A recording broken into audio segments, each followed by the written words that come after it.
Hey guys, how are you all. मेरा नाम है रमनदीप सिंह। स्वागत है आपका मेरे चैनल एफएलएम के अंदर। एंड गाइस, आज हम इंट्रोडक्शन वाले चैप्टर की नेक्स्ट क्लास स्टार्ट करने जा रहे हैं। लास्ट क्लास के अंदर हम लोगों ने पूरा कंपनी लॉ का बैकग्राउंड पढ़ लिया था इंट्रोडक्शन वाले चैप्टर का, कि एक्ट कैसे बनता है, लॉ क्या होता है, लॉ, रूल, सर्कुलर, नोटिफिकेशन में क्या फर्क होता है। फिर उसके बाद हम लोगों ने सीखा था कि सर इंडिया में कंपनी लॉ में दो तरीके की बॉडीज हैं। आप लोगों ने सुना था, एक एडमिनिस्ट्रेटिव बॉडीज, दूसरा क्वासी जुडिशियल बॉडीज, जिसके अंदर हमने देखा था कि एडमिनिस्ट्रेटिव बॉडीज में सबसे ऊपर एमसीए है, फिर उसके नीचे कौन होते हैं, आरडीज, फिर उसके नीचे कौन होते हैं, आरओसीज। फिर हमने देखा था एमसीए का काम है रूल्स बनाना, आरडी का काम है अप्रूवल देना, और आरओसी के पास फॉर्म फाइलिंग होती है। फिर हमने देखा था सर कंपनी लॉ में क्वासी जुडिशियल बॉडीज है, जहां पे केस जाता है सबसे लोअर लेवल पे क्या था, एनसीएलटी। फर्स्ट टाइम केस वहां जाएगा, सेटिस्फाइड नहीं हुए तो अपील कहां जाएगी, NCLAT, national company law appellate tribunal पे। अगेन सेटिस्फाइड नहीं हुए तो अपील कहां जाती है, सुप्रीम कोर्ट पे। फिर हमने वो वाली हायरार्की भी देखी थी। फिर हमने देखा है सर, क्योंकि हम कंपनी लॉ पढ़ रहे हैं तो कंपनी लॉ के अकॉर्डिंग कंपनी किसको मानते हैं, तो सर कंपनी लॉ के अकॉर्डिंग कंपनी डिफाइन है सेक्शन 2 क्लॉज 20 में, और वहां पे लिखा हुआ है हर वो कंपनी जो इंडियन कंपनी एक्ट के अकॉर्डिंग बनी है, भले वो इस वाले कंपनी एक्ट में बनी हो या पहले वाले कंपनी एक्ट में बनी हो, उससे फर्क नहीं पड़ता। अगर इंडिया में बनी है तो वो कंपनी मानी जाएगी। फिर हमने पढ़ा था कि सर फॉरेन कंपनी कौन सी होती है, वो सेक्शन 2 क्लॉज 42 में डिफाइन थी, जहां पे हमने पढ़ा था कि फॉरेन कंपनी एक ऐसी कंपनी है which is incorporated outside India but having a place of business in India. बनी बाहर है लेकिन प्लेस ऑफ बिजनेस इंडिया में, भले वो फिजिकली हो या इलेक्ट्रॉनिकली हो, उससे फर्क नहीं पड़ता। फिर हमने पढ़ा था कि सर बॉडी कॉर्पोरेट के बारे में, जो सेक्शन 2 क्लॉज 11 में डिफाइन है, और हमने उसके अंदर पढ़ा था कि सर बॉडी कॉर्पोरेट एक ऐसी एंटिटी है जिसकी भी सेपरेट लीगल एंटिटी होती है, वो बॉडी कॉर्पोरेट होती है। उसमें इंडियन कंपनी भी आती है, उसमें फॉरेन कंपनी भी आती है। इवन उसके अंदर ये जो स्टैट्यूटरी कॉर्पोरेशन हमने पढ़ा था ना, कि लास्ट क्लास में हमने पढ़ा था दो तरीके की कंपनियां होती हैं इंडिया के अंदर, एक होती है रजिस्टर्ड कंपनी, एक होती है स्टैट्यूटरी कॉर्पोरेशंस। रजिस्टर्ड कंपनीज वो होती हैं जो कंपनी एक्ट में रजिस्टर्ड है, और स्टैट्यूटरी कॉर्पोरेशंस वो होती हैं जो खुद के एक्ट से रजिस्टर्ड है। हमने लास्ट क्लास में पढ़ा था कंपनी एक्ट से रजिस्टर्ड एग्जांपल रिलायंस और टाटा, खुद के एक्ट से जो रजिस्टर्ड एग्जांपल एलआईसी, उसका एलआईसी एक्ट है। आईसीएमएआई, उसका आईसीएमए का खुद का एक्ट है। आईसीआई का खुद का एक्ट है। आईसीएसआई का खुद का एक्ट है। इसके अलावा अगर मैं बात करूं एसबीआई, उसका खुद का एक्ट है। तो जो कंपनियां खुद के एक्ट से बनती हैं उसको हम क्या बोलते हैं, स्टैट्यूटरी कॉर्पोरेशंस।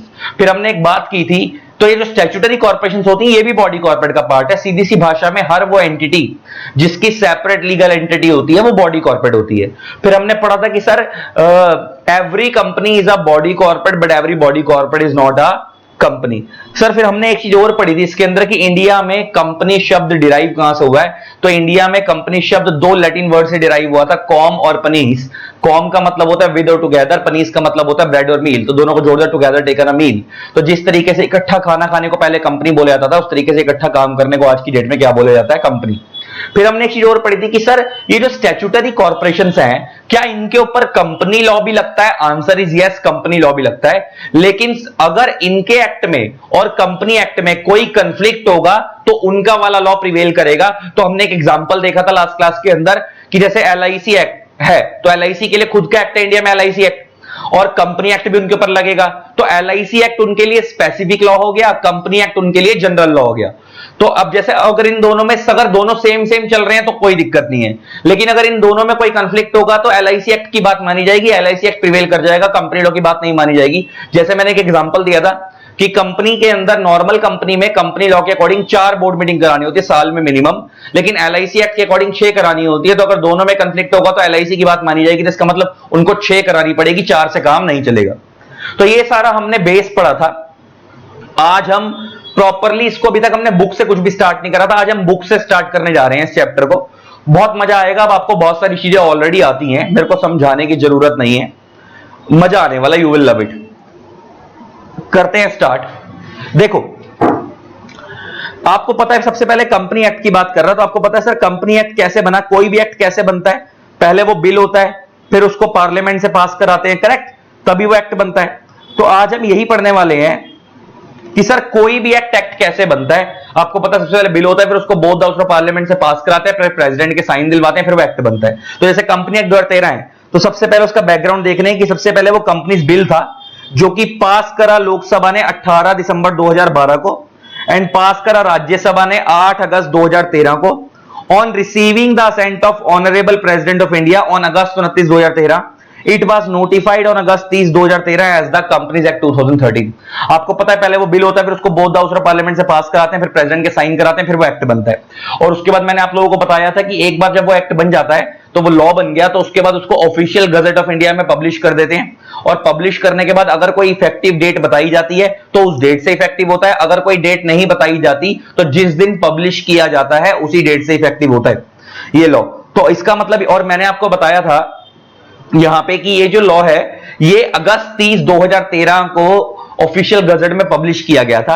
और मैंने आपको एक बात और बताई थी कि कंपनी लॉ में टोटल में 470 सेक्शंस हैं, लेकिन इसके अंदर से स्टार्टिंग में सिर्फ एक ही सेक्शन को इफेक्टिव किया गया था, वो था सेक्शन 1 जिसका नाम था शॉर्ट टाइटल एक्सटेंट और कमेंसमेंट। और जिसमें हमने पढ़ा था कि सर कंपनीज एक्ट को शॉर्ट में भी शॉर्ट कंपनी एक्ट ही बोलते हैं। एक्सटेंट का मतलब है कहां तक फैला हुआ है, तो it extends to whole of India including Jammu and Kashmir. और कमेंसमेंट का मतलब मैंने वहां पे लिखवाया था कि ये 30 अगस्त 2013 को इफेक्टिव हुआ था, तो वही वाली बातें कर रहे हैं। लेकिन मैंने आपको बताया था कि कंपनी लॉ के 470 सेक्शंस एक साथ इफेक्टिव नहीं हुए थे, धीरे धीरे करके इफेक्टिव किए गए थे। एज ऑन 1 अप्रैल 2014 इंडिया में 470 सेक्शंस में से खाली 282 सेक्शंस को इफेक्टिव किया गया था, जनता पे अप्लाई किया गया था। फिर 2016 तक, जून 2016 तक रिमेनिंग सेक्शंस को इफेक्टिव कर दिया गया था। तो इफेक्टिवली पूरा कंपनी लॉ जून 2016 के बाद से इफेक्टिव हुआ है। तो हम लोगों ने सारी चीजें पढ़ी थी, जो जरा पढ़ो ये क्या बोलता है। It may be noted that only Section 1 of the Companies Act 2013 came into force with effect from 30 August 2013. As far as remaining provision of this act is concerned, they shall come into force on such date as the central government bracket में लिख दिया MCA, क्योंकि यहां पे इस act के अंदर मैंने तुम्हारे को बताया था कि रूल्स बनाना, सेक्शंस को इफेक्टिव कराना, सारा काम किसका है, एमसीए का। तो जहां भी वर्ड लिखा जाए सेंट्रल गवर्नमेंट रूल्स बनाने के लिए या सेक्शन को इफेक्टिव करने के लिए, तो वहां पे सेंट्रल गवर्नमेंट का मतलब क्या है, MCA, ministry of corporate affairs. By notification the official gazette appoint and different dates may be appointed for bringing into force different provision of the company act। तो वो कह रहा है कि कंपनी एक्ट 30 अगस्त 2013 को आ तो गया, लेकिन डिफरेंट डेट पे इसको धीरे धीरे इफेक्टिव किया गया एमसीए के द्वारा। कहता है for instance central government has made 98 section and part thereof of the company act effective from 12 सितंबर 2013। As on 1 April 2014 282 sections including earlier notified sections have come into operation out of total 470 section. आ गई ना, 1 April 2014 तक 470 में से खाली 282 sections को effective किया गया था। The remaining section of the Company Act 2013 mostly pertaining का मतलब होता है relating to the areas involving the role of NCLT has now come into force। कह रहा है जो रिमेनिंग सेक्शन है वो पहले तो फोर्स में नहीं थे, लेकिन वो भी अब फोर्स में आ चुके हैं। कह रहा है दस companies act has replace existing 56 year old law that is companies act 1956। तो कह रहा है कंपनीज एक्ट बदलने की वजह से अब कंपनीज एक्ट 1956 आ गया। अब आता है स्ट्रक्चर ऑफ द एक्ट। तो कह रहा है इस एक्ट के अंदर टोटल में 470 सेक्शन है। आपको मैंने चीज मिनिस्ट्री की साइट पे जाकर दिखाई दी कि कंपनीज एक्ट में टोटल में 470 सेक्शन है, 29 चैप्टर्स हैं एंड 7 शेड्यूल्स हैं। शेड्यूल्स के अंदर क्या दिए होते हैं, फॉर्मेट। मैंने आप लोगों को बताया जैसे शेड्यूल 3 के अकॉर्डिंग बैलेंस शीट है, शेड्यूल 2 के अकॉर्डिंग डेप्रिसिएशन चार्ज होता है। टोटल 7 शेड्यूल्स है कंपनी लॉ में। मैंने एक बात और बताई थी कि ये 470 तुम्हारे कोर्स में नहीं है, तुम्हारे को तो 220 230 सेक्शंस के आसपास पढ़ने होते हैं, 220 230 के आसपास, लेकिन टोटल में 470 एक्ट में। और कह रहा है as again 658 sections covered in 29 chapters and 15 schedule 29 sorry as again 658 sections covered in 13 parts and 15 schedule of company act 1956। तो देखो यहां पे तुम्हारे को बता भी रहा है कि नए वाले कंपनीज एक्ट में टोटल के अंदर 470 सेक्शंस है, लेकिन पुराने वाले कंपनीज एक्ट में कंपनीज एक्ट 1956 के अंदर 658 सेक्शंस थे। तो मैंने आपको इसकी रीजनिंग भी दी थी कि नए वाले कंपनी एक्ट में अप्रोक्सीमेटली 200 सेक्शंस कम हो गए हैं। तो क्या कंपनी लॉ छोटा हो गया? Answer is no, company law छोटा नहीं हुआ। तो मैंने तुम्हारे को बताया था कि नए वाले कंपनी लॉ के अंदर सेक्शंस कम कर दिए गए हैं, रूल्स ज्यादा बढ़ा दिए गए हैं और कुछ छोटे छोटे सेक्शंस को मर्ज कर दिया गया है। तो पुराने वाले में 658 है, नए वाले में 470 सेक्शंस है। इट में बी नोटेड दैट, देखो बता रहा है number of sections has been drastically reduce. Section तो बहुत ज्यादा कम हो गए, 200 सेक्शन मोटा मोटा कम हो गए, but at the same time the central government has been empowered in number of section to prescribe various aspects in the form of rules, thereby recognizing the more importance of delegated legislation। delegated देखो legislation का मतलब होता है law making body, delegated का मतलब है जिसको power originally नहीं मिली, सौंपी गई है। और आपको पता है कि कंपनी लॉ में रूल बनाने की पावर किसको दी गई है? मिनिस्ट्री ऑफ कॉर्पोरेट अफेयर्स को। और वो पावर किसने दी है? सेंट्रल गवर्नमेंट ने। और सेंट्रल गवर्नमेंट को खुद किसने पावर दी थी? पार्लियामेंट ने। हमने लास्ट क्लास के अंदर देखा था।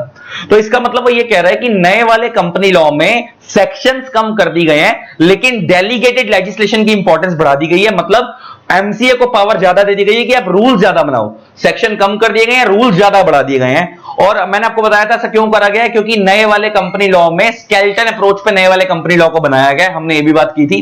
और इसका करने का रीजन ये था क्योंकि रूल्स को चेंज करना आसान होता है और एक्ट को अमेंडमेंट लाना मुश्किल होता है, इसलिए रूल्स को ज्यादा कर दिया गया, सेक्शंस को कम कर दिया गया, ताकि नए वाले कंपनी लॉ में एनवायरमेंट डायनामिक है तो समय के हिसाब से अगर चेंजेस लाने पड़े तो बार बार एक्ट को अमेंड ना करना पड़े। तो कहता है it can be said that the companies act 2013 has been structured on skeleton approach. आ गई ना बात? कंपनी एक्ट किस पे बनाया गया? स्केलेटन अप्रोच पे बनाया गया। This has been done for ensuring that the law remains relevant at all the time in the changing economic environment. तो कह रहा है ऐसा क्यों करा गया? ताकि लॉ हमेशा रेलेवेंट रहे समय बदलने के साथ। अब आता है एप्लीकेबिलिटी ऑफ द एक्ट। तो ये बात मैं आपको ऑलरेडी बता चुका हूं कि हमारा जो कंपनी लॉ है वो होल ऑफ इंडिया पे एप्लीकेबल होता है। तो देखो बता रहा है section 1 of the companies act provide that it applies on whole of India. हमारा कंपनी लॉ पूरे इंडिया पे अप्लाई होता है। And the provision of this act shall apply to the following. साथ में और कहां लगता है वो बता रहा है। पहला, companies incorporated under this act और under any previous company law. तो हमारा कंपनी लॉ जो इस एक्ट में कंपनीज बनी है उन पे, जो 2013 वाले कंपनी एक्ट में बनी है, दिस एक्ट मतलब 2013 वाले कंपनी एक्ट में बनी है, उस पे भी लगता है। जो पहले से बन चुकी है उनके ऊपर भी लगता है। नेक्स्ट, ये पॉइंट इंपॉर्टेंट है, इंश्योरेंस कंपनीज पे भी लगता है, except in so far as the said provisions are inconsistent. Inconsistent का मतलब होता है contradictory with the provisions of Insurance Act 1938 और the Insurance Regulatory and Development Authority Act 1999। अब इस लाइन को कैसे समझना है?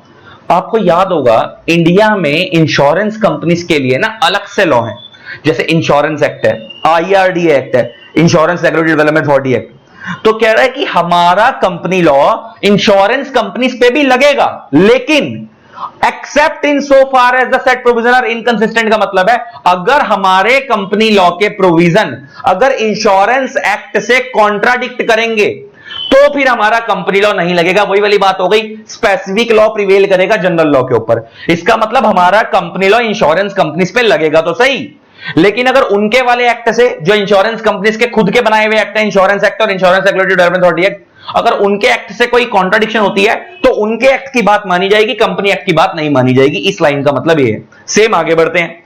Next, banking companies. हमारा कंपनी लॉ बैंकिंग कंपनीज पे भी लगेगा, लेकिन आगे अगेन वही लाइन लिखी हुई है, except in so far as the said provisions are inconsistent with the provision of banking regulation act. India में बैंकिंग कंपनीज के लिए अलग से बैंकिंग रेगुलेशन एक्ट बनाया हुआ है, तो अगर बैंकिंग रेगुलेशन एक्ट से हमारा कोई भी कंफ्लिक्ट होगा तो हमारा कंपनी लॉ नहीं लगेगा। Next, companies engage in the generation और सप्लाई ऑफ इलेक्ट्रिसिटी। इसका मतलब हमारा कंपनी लॉ इलेक्ट्रिसिटी कंपनीज के ऊपर भी लगेगा, लेकिन इंडिया में इलेक्ट्रिसिटी कंपनीज के लिए खुद का एक्ट है, इलेक्ट्रिसिटी एक्ट। तो वही वाली बात हो गई, अगर उनके एक्ट से कंफ्लिक्ट होगा तो उनका वाला एक्ट प्रिवेल करेगा, इलेक्ट्रिसिटी एक्ट, कंपनी लॉ नहीं लगेगा। Next, any other company governed by any special act. इसके अंदर हमारा आईसीआई आ गया, सीए इंस्टीट्यूट, आईसीएमएआई आ गया, आईसीएसआई आ गया, एलआईसी आ गया, एसबीआई आ गया, एटसेट्रा। तो कह रहा है हर वो कंपनी जो कि स्पेशल एक्ट से बनी है उनके ऊपर भी लगेगा, लेकिन except in so far as the set provision and consistent with the provision of special act. लेकिन अगर उनके एक्ट से कंफ्लिक्ट होगा तो हमारा कंपनी लॉ नहीं लगेगा। And last, such body corporate incorporated by any act for the time being in force. इसका मतलब है कि आने वाले टाइम पे इस लिस्ट के अंदर और चीजों को भी ऐड किया जा सकता है, लेकिन अभी के लिए हमारा कंपनी लॉ इतनी ही चीजों को डिफाइन करता है कि हमारा कंपनी लॉ यहां लगेगा। लेकिन समझने वाली चीज क्या है, यहां लगेगा तो सही, लेकिन समझने वाली चीज क्या है, तब तक लगेगा जब तक उनके एक्ट से कॉन्ट्रडिक्शन नहीं हो रही। जैसे हमारा एक्ट इंश्योरेंस कंपनी पे भी लगेगा, जो इस एक्ट में कंपनियां बनी है उन पे तो लगेगा ही, मगर इंश्योरेंस कंपनी पे भी लगेगा, बैंकिंग पे भी लगेगा, इलेक्ट्रिसिटी कंपनी पे भी लगेगा, और हर वो कंपनी जो स्पेशल एक्ट से बनी है उनके ऊपर लगेगा। लेकिन जब उनके एक्ट से कॉन्ट्रडिक्शन होगी तो उनका वाला लॉ प्रिवेल करेगा कंपनी लॉ के ऊपर। नीचे क्या बोलता है, Companies Act 2013 is not applicable to incorporated companies. An incorporated company, association or partnership consisting of large number of person has been declared illegal. Actual में भी unincorporated companies, इनकॉर्पोरेटेड, अनइनकॉर्पोरेटेड। ये unincorporated companies क्या होती हैं? Partnership firms वगैरह। तो कह रहा है हमारा कंपनी लो जो नॉर्मल पार्टनरशिप फर्म्स वगैरह उन पे नहीं लगता, एलएलपी पे लगता है क्योंकि वो बॉडी कॉर्पोरेट है, लेकिन normal partnership firm body corporate नहीं होती, उसकी सेपरेट एंटिटी नहीं होती, तो हमारा कंपनी लॉ नॉर्मली वहां नहीं लगता। हालांकि मैं भी आगे जाके पढ़वाऊंगा, हमारे कंपनी लॉ के कुछ प्रोविजन नॉर्मल पार्टनरशिप पे भी लगते हैं, कुछ प्रोविजन नॉर्मल, लेकिन नॉर्मली हमारा कंपनी लॉ पार्टनरशिप पे एप्लीकेबल नहीं होता, सिर्फ कंपनीज के लिए ही बना हुआ है। आगे बढ़ते हैं। अब नीचे बता रहा है पुराने वाले कंपनी एक्ट की बात कर रहा है, कह रहा है companies act 1956 also applies on whole of India. हमारा जो कंपनी एक्ट 1956 था वो भी पूरे इंडिया पे लगता था। However, proviso to section 1 subsection 3 of the company act empower the central government to modify the act while applying this act on the state of Nagaland. Similarly, section 620B and 620C of the company act empower the CG मतलब central government to modify or exempt from the provision of the act while applying this act on the state of Goa, Daman, Diu and Jammu and Kashmir respectively. These kind of powers of central government has been taken away by company act. तो क्या कह रहा है? हमारा जो नया वाला, जैसे आपको पता है नया वाला कंपनी लॉ जो है कंपनीज एक्ट 2013, वो पूरे इंडिया पे यूनिफॉर्मली लगता है। तो वो कह रहा है जो पुराना वाला कंपनीज एक्ट था, कंपनीज एक्ट 1956 था, वो भी पूरे इंडिया पे लगता था, लेकिन मैंने आपको बताया था कि गोवा पे, दमन पे, दीव पे, जम्मू एंड कश्मीर पे पुराना वाला कंपनी लॉ नहीं लगता था। सेंट्रल गवर्नमेंट को पावर दी हुई थी कि आप ये वाला कंपनी लॉ नहीं लगाना, अगर किसी स्टेट पे तो ना लगाओ, लेकिन मैंने आपको बताया था कि ये सेंट्रल गवर्नमेंट की ये वाली पावर छीन ली गई है नए वाले कंपनी एक्ट में, और आज की डेट में नया वाला कंपनी लॉ पूरे इंडिया पे यूनिफॉर्मली अप्लाई होता है। तो कह रहा है जो कंपनी एक्ट के अंदर 1956 में सेंट्रल गवर्नमेंट को पावर दी हुई थी कि आप रीजन के बेस पे स्टेट्स को छोड़ दो कि इधर लगाओ इधर मत लगाओ, वो वाली पावर छीन ली गई है। अब आता है एडमिनिस्ट्रेशन ऑफ कंपनी लॉ, ये आपको ऑलरेडी आता है। एडमिनिस्ट्रेशन ऑफ कंपनी लॉ की अगर हम बात करें तो कंपनीज एक्ट के अंदर एडमिनिस्ट्रेटर मतलब इसको संभालता कौन है? तो आपको पता है कंपनी लॉ में 3 लेवल एडमिनिस्ट्रेटिव बॉडीज थी। सबसे ऊपर क्या था? एमसीए। एमसीए के नीचे कितने आरडी थे? 7 आरडीज। उसके नीचे कितने आरओसी थे? 25 आरओसी। तो कहता है the companies act is administered by ministry of corporate affairs. ये पूरे इंडिया में एक ही होती है, दिल्ली में है, शास्त्री भवन में।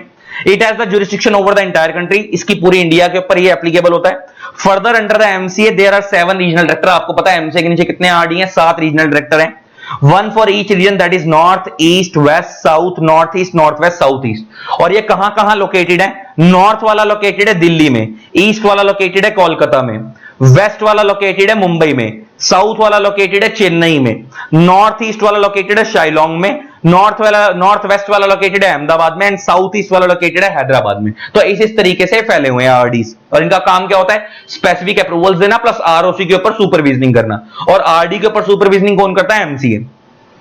And all the states lying in one particular region come under the jurisdiction of RD of that region। और जितने भी स्टेट्स हैं वो सारी पर्टिकुलर आरडी के अंदर आती हैं, जो जो आरडी डिफाइन किए गए हैं उनके अंदर अपने उनकी स्टेट्स बांट दी गई हैं। Hence all the ROC of all the states falling under one particular region of India act as subordinate to the RD of that region। कह रहा जो ROC हैं वो अपने जो RD है उसके अंडर काम करते हैं। नीचे क्या कहता है? इसके अलावा ये तो हो गई एडमिनिस्ट्रेटिव बॉडीज, इसके अलावा कह रहा है NCLT is also one of the quasi judicial body, जहां पे मैंने आपको बताया था कंपनी लॉ से रिलेटेड केस जाएंगे। और इंडिया में एनसीएलटी कब से इफेक्टिव हुआ? 1 जून 2016 से, क्योंकि मैंने आपको बताया था कि कंपनी लॉ के पूरे सेक्शंस एक साथ इफेक्टिव नहीं किए गए थे। सेक्शन 470 में से 282 सेक्शंस तक को तो 1 अप्रैल 2014 तक इफेक्टिव कर दिया था, लेकिन बाकी सेक्शन को जून 2016 में इफेक्टिव करा था। तो जो एनसीएलटी के प्रोविजन से रिलेटेड सेक्शंस थे वो जून 2016 में इफेक्टिव हुए थे। इसका मतलब इसका इफेक्टिवली जो पूरा कंपनी लॉ आया था वो 2016 में आया था, जून 2016 से इफेक्टिव हुआ था। अब आता है मीनिंग, कंपनी लॉ का मीनिंग, कंपनी शब्द का मीनिंग क्या है? तो ये भी मैं आपको ऑलरेडी बता चुका हूं। The word company is derived from the Latin word com, जिसका मतलब होता है विद और टुगेदर, और पनीज जिसका मतलब होता है ब्रेड और मील। तो दोनों को जोड़ दे तो originally refer to an association of person who took their meal together. तो दोनों को जोड़ टुगेदर टेकन अ मील। तो जिस तरीके से इकट्ठा खाना खाने को पहले कंपनी बोला जाता था, उस तरीके से इकट्ठा काम करने को अब क्या बोला जाता है? कंपनी। अच्छा, अब आगे एक बात और कर लेता हूं, ये पॉइंट लास्ट क्लास में नहीं सिखाया, ये सिखा देता हूं। अब आगे की बात करते हैं। हमारे इंडिया में ना जैसे कंपनी क्या है? एक एसोसिएशन ऑफ पर्सन है। एसोसिएशन ऑफ पर्सन का मतलब क्या होता है? जहां पे 2 या 2 से ज्यादा लोग मिलकर पर्सन्स काम कर रहे हैं, उसे हम क्या बोलते हैं? कंपनी। हमारे इंडिया में ना एसोसिएशन ऑफ पर्सन 2 तरीके की होती है। हमारे इंडिया में एसोसिएशन ऑफ पर्सन्स, हमारे इंडिया में एसोसिएशन ऑफ पर्सन्स जिसको हम क्या बोलते हैं? एओपी, ये 2 तरीके की होती हैं। ये 2 तरीके की होती हैं। एक होती है इनकॉर्पोरेटेड एओपी, एक होती है अनइनकॉर्पोरेटेड एओपी, एक होती है इनकॉर्पोरेटेड एओपी, एक होती है अनइनकॉर्पोरेटेड एओपी। इनकॉर्पोरेटेड एओपी कौन सी होती है? जिसकी सेपरेट लीगल एंटिटी होती है।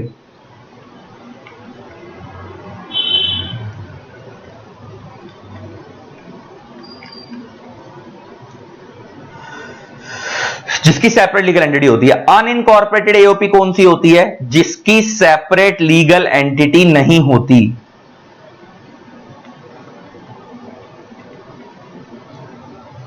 एग्जाम्पल लेके बात करें, इसका एग्जाम्पल लेके बात करें तो company, LLP, statutory corporations,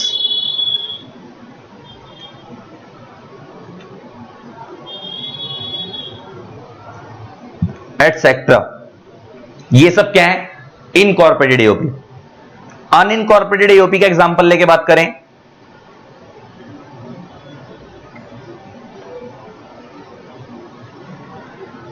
partnership, HUF, etcetera, ये सब क्या है? Unincorporated AOP. तो इसका मतलब क्या है? अच्छा, सेपरेट लीगल एंटिटी क्या होती है? जिसकी खुद की एक पहचान होती है। जैसे मान लो अगर रिलायंस इंडस्ट्रीज लिमिटेड है, जैसे रिलायंस इंडस्ट्रीज लिमिटेड है और इसको मुकेश अंबानी चला रहा है, तो कल को अगर मुकेश अंबानी रिलायंस के बिहाफ पे 100 करोड़ रुपए का लोन लेता है और रिलायंस नहीं चुका पाती, तो केस अंबानी के ऊपर नहीं होगा, रिलायंस के ऊपर होगा। रिलायंस की खुद की एक पहचान है, तो वो रिलायंस के बैंक अकाउंट से पैसा चुकाया जाएगा। और सेम अगर अंबानी अपनी बेटी की शादी के लिए 20 करोड़ रुपए का लोन लेता है तो और वो नहीं चुका पाता, तो अंबानी पे होगा, रिलायंस पे नहीं होगा, क्योंकि अंबानी की खुद की एक पहचान है। तो रिलायंस अलग चीज है, मुकेश अंबानी अलग चीज है, दोनों सेपरेट है। लेकिन अगर मैं बात करूं आपसे एक पार्टनरशिप फर्म की, जैसे मान लो कोई XYZ फर्म है और मान लो इसके अंदर दो पार्टनर्स हैं, एक्स और वाई, ये दोनों पार्टनर्स हैं, और मान लो अगर ये अपनी पार्टनरशिप फर्म के बिहाफ पे 10 करोड़ रुपए का लोन लेते हैं और ये नहीं चुका पाते, तो केस फर्म के ऊपर नहीं होगा, इनके खुद के ऊपर होगा, क्योंकि पार्टनरशिप फर्म की सेपरेट लीगल एंटिटी नहीं होती। तो वहां पे पार्टनर्स के नाम पे केस होता है, एंटिटी के नाम पे केस नहीं होता, क्योंकि एंटिटी होती ही नहीं है सेपरेट। लेकिन कंपनी के केस में अगर कंपनी के बिहाफ पे लोन लिया जाता है तो कंपनी की ऊपर केस होता है, उसके चलाने वालों पे केस नहीं होता। इसका मतलब कंपनी की सेपरेट लीगल एंटिटी है। सेपरेट नाम से क्लियर हो ना? सेपरेट मींस खुद की एक पहचान है। तो कह रहा है इंडिया में जिनकी भी सेपरेट लीगल एंटिटी होती है उन्हें हम क्या बोलते हैं? Incorporated AOP. एओपी क्या है? जहां पे 2 या 2 से ज्यादा बंदे मिलकर काम कर रहे हैं, उसे हम बोलते हैं एसोसिएशन ऑफ पर्सन। और इंडिया में कितने तरीके की एओपी होती है? 2 तरीके की, एक होती है इनकॉर्पोरेटेड, एक होती है अनइनकॉर्पोरेटेड। इनकॉर्पोरेटेड कौन सी है? जिनकी सेपरेट लीगल एंटिटी है। अनइनकॉर्पोरेटेड कौन सी है? जिनकी सेपरेट लीगल एंटिटी नहीं है। तो मैंने इसके एग्जांपल में लिखवा दिया कंपनी, एलएलपी, स्टैट्यूटरी कॉर्पोरेशन, उसके एग्जांपल में पार्टनरशिप, एचयूएफ। तो ये सब कौन से इनकॉर्पोरेटेड है, कौन से अनइनकॉर्पोरेटेड है, ये आपको समझ आ गया। अब आप बुक से पढ़ो, अब बुक से रीड करते हैं। आओ, कहता है an association may be incorporated association और an unincorporated association. An incorporated association is a single person distinct from the individual constituting it. तो कह रहा है एसोसिएशन 2 तरीके की होती है, एक होती है इनकॉर्पोरेटेड, एक होती है अनइनकॉर्पोरेटेड। कह रहा है इनकॉर्पोरेटेड कौन सी है? जहां पे एक सिंगल बंदा अलग है from the individual constituting it, मतलब कंपनी अलग है और उसको जो जिन लोगों ने बनाया है वो अलग है। Whereas unincorporated association is a mere collection of aggregation of individuals। लेकिन कह रहा है unincorporated association of person ऐसी नहीं है, वहां पे mere collection of individual है, मतलब कुछ बंदे मिलकर काम कर रहे हैं, that is unincorporated AOP। कह रहा था incorporated AOP owes its existence either to a special act of parliament or to a company legislation। company legislation means company law। कह रहा है जो incorporated AOP होती हैं, कह रहा है या तो ये कंपनी लॉ से बनती है या स्पेशल एक्ट ऑफ पार्लियामेंट से बनती है। जैसे एग्जांपल रिलायंस है, टाटा, ये कंपनी एक्ट में बनी है, ये भी इनकॉर्पोरेटेड एओपी है। LIC है, SBI है, ये स्पेशल एक्ट से बनी है, खुद के एक्ट से, ये भी इनकॉर्पोरेटेड एओपी है, क्योंकि सेपरेट लीगल एंटिटी तो उनकी भी है। कहता था एग्जांपल दे रहा, देखो, the public corporation like life insurance corporation of India, Damodar valley corporation, जो कि कहां से आई है? Have been brought into existence through special act of parliament. और कह रहा है जो भी कंपनियां स्पेशल एक्ट ऑफ पार्लियामेंट से बनती हैं उन्हें हम क्या बोलते हैं? स्टैट्यूटरी कॉर्पोरेशंस या स्टैट्यूटरी बॉडी या कंपनी। और कहता है ये जो है इनकी भी सेपरेट लीगल एंटिटी है। और where company like Tata iron steel, Hindustan lever limited etcetera have been formed under company act. जो कह रहा है ये जो हिंदुस्तान लीवर है और जो कह रहा है टाटा आयरन स्टील है, ये भी इंडिया में बनी है कंपनी एक्ट के थ्रू, ये भी कंपनी है। तो हर वो एंटिटी जिसकी सेपरेट लीगल एंटिटी है वो क्या है, इनकॉर्पोरेटेड एओपी। अब इसी को हम बॉडी कॉर्पोरेट भी बोल सकते हैं, ऐसे कह लो, जिसकी सेपरेट लीगल एंटिटी होती है बॉडी कॉर्पोरेट होती है। नेक्स्ट, लेकिन कह रहा जो ट्रेडिंग पार्टनरशिप है जो कि गवर्न बाय पार्टनरशिप एक्ट है, वो एग्जांपल किसका है, अनइनकॉर्पोरेटेड एओपी का। तो कह रहा जो पार्टनरशिप है जो पार्टनरशिप एक्ट से बनी है वो क्या है, अनइनकॉर्पोरेटेड एओपी। अब आता है डेफिनेशन ऑफ कंपनी, ये भी मैं आपको ऑलरेडी करा चुका हूं। The term company has been defined under section 2 clause 20 of the company act, ये मैं आपको ऑलरेडी बता चुका हूं। और इस सेक्शन के अकॉर्डिंग कंपनी का क्या मतलब होता है, कंपनी मींस अ कंपनी जो कि कहां बनी है, या तो कंपनी एक्ट 2013 में या under any previous law relating to companies. तो इसका मैं आपको समझा चुका हूं। तो कंपनी का मतलब है हर वो एंटिटी जिसकी सेपरेटली जो इंडिया में बनी है। कंपनी का मतलब है हर वो कंपनी जो इंडिया में बनी है, भले वो कंपनी एक्ट 2013 में बनी हो या पहले वाले कंपनी एक्ट में बनी हो, लेकिन बनी अगर इंडिया में है तो फिर वो कंपनी है, तो फिर वो कंपनी है। और अब आते हैं characteristics of company. Characteristic of company का मतलब, ये कुछ पेपर में कभी कभार एक दो नंबर के पूछ लेता है। बेसिकली कैरेक्टरिस्टिक का मतलब क्या है, कंपनी के कुछ फीचर्स हैं अलग से। जैसे पहला फीचर क्या आता है, सेपरेट लीगल एंटिटी। अब आपको सेपरेट लीगल एंटिटी का मतलब पता है कि कंपनी की खुद की एक पहचान है। तो देखो क्या बोलता है, a company is an artificial person having a personality which is distinct from the members constituting it। Separate legal entity का मतलब बता रहा है कि कंपनी एक आर्टिफिशियल पर्सन है, क्योंकि जो कंपनी को चला रहे हैं, जैसे आप और हम तो नेचुरल पर्सन है, लेकिन कंपनी खुद क्या है, एक आर्टिफिशियल पर्सन है। वो तो आर्टिफिशियल, वो तो ना तो बोल सकती ना सुन सकती। Thus a company has got an entity which is separate from its member। तो कंपनी अलग चीज है, उसकी एक पहचान है जो उसके मेंबर से हटके। And since this separate entity concept is conferred by law, it is said that a company has got a separate legal entity। कह रहा है क्योंकि ये कंसेप्ट लॉ नहीं दिया है, इसलिए हम इसे क्या बोलते हैं, कंपनी की क्या है, सेपरेट लीगल एंटिटी। और अब सेपरेट लीगल एंटिटी को आपको बहुत डिटेल में समझ आ गया कि अगर रिलायंस के बिहाफ पे 100 करोड़ का लोन लिया जाएगा तो केस अंबानी पे नहीं होगा, रिलायंस पे होगा। और अगर रिलायंस ने किसी को लोन दे रखा है और कल को सामने वाला बंदा लोन का पैसा वापस नहीं करता, तो रिलायंस खुद अपने नाम से केस करेगी, अंबानी अपने नाम से केस नहीं करेगा, क्योंकि रिलायंस की खुद की एक पहचान है। यही अगर पार्टनरशिप फर्म होती, और पार्टनरशिप फर्म के बिहाफ पे अगर हम कोई पैसे का लेन देन करते हैं, तो अगर हमने लोन लिया है तो हम पार्टनरशिप फर्म के बिहाफ पे केस, पार्टनरशिप पे केस नहीं होगा, हमारे नाम पे केस होगा। और अगर हमने किसी को लोन दिया है हमारी पार्टनरशिप फर्म के बिहाफ पे, तो भी केस फर्म के नाम से नहीं होगा, हमारे पर्सनल नाम से होगा, क्योंकि पार्टनरशिप की सेपरेट लीगल एंटिटी नहीं होती। नेक्स्ट कैरेक्टरिस्टिक आता है लिमिटेड लायबिलिटी। ये बड़ा इंपॉर्टेंट पॉइंट है और ये टाइम टेकिंग है थोड़ा सा, अब इस पे टाइम लगाते हैं थोड़ा सा, बस ये एक बार हो जाए तो उसके बाद तो बाकी चैप्टर में दम नहीं है। बाकी तो मैं चैप्टर आज की क्लास में खत्म करा दूंगा। लिमिटेड लायबिलिटी वाला पॉइंट थोड़ा टाइम टेकिंग है, देखते हैं क्या है। तो अब गाइस हम कैरेक्टरिस्टिक ऑफ कंपनी में अपना नेक्स्ट कैरेक्टरिस्टिक कर रहे हैं, that is called limited liability. हम लोगों ने सेपरेट लीगल एंटिटी समझ लिया, अब हम पढ़ेंगे लिमिटेड लायबिलिटी। अब ये लिमिटेड लायबिलिटी क्या चीज है, जरा सुनना, बड़ा ध्यान से सुनना। जैसे आप लोगों ने देखा होगा कि एक पब्लिक कंपनी होती है तो उसका नाम लिखा जाता है एक्स लिमिटेड, और अगर प्राइवेट कंपनी होती है तो उसका नाम लिखा जाता है एक्स प्राइवेट लिमिटेड।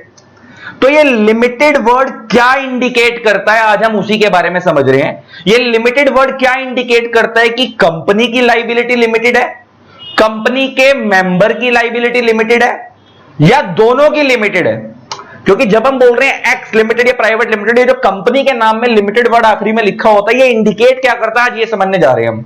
क्योंकि बहुत सारे लोग कहते हैं कि सर ये लिमिटेड कंपनी में लगा हुआ था, इसका मतलब कंपनी की लायबिलिटी लिमिटेड है। कुछ लोग कहते हैं कंपनी के शेयर होल्डर जो हैं, जिनको मेंबर बोलते हैं, उनकी लायबिलिटी लिमिटेड है। कुछ लोग कहते हैं दोनों की लिमिटेड है। अब जरा इस कंसेप्ट को समझते हैं, बड़े आराम से सुनना ध्यान से। देखो, हम बात कर रहे हैं लायबिलिटी की, तो सबसे पहले हम एक कैटेगरी बनाएंगे ऊपर, लायबिलिटी। तो लायबिलिटी दो तरीके की होती है, एक होती है लिमिटेड, एक होती है अनलिमिटेड। एक होती है लिमिटेड और एक होती है अनलिमिटेड।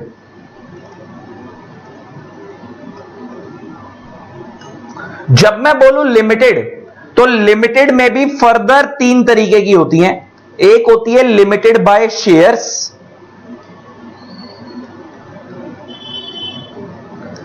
एक होती है लिमिटेड बाय गारंटी,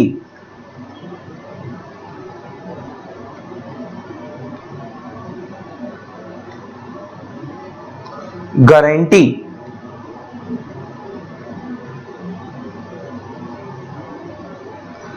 एंड एक होती है partly guarantee and partly share capital.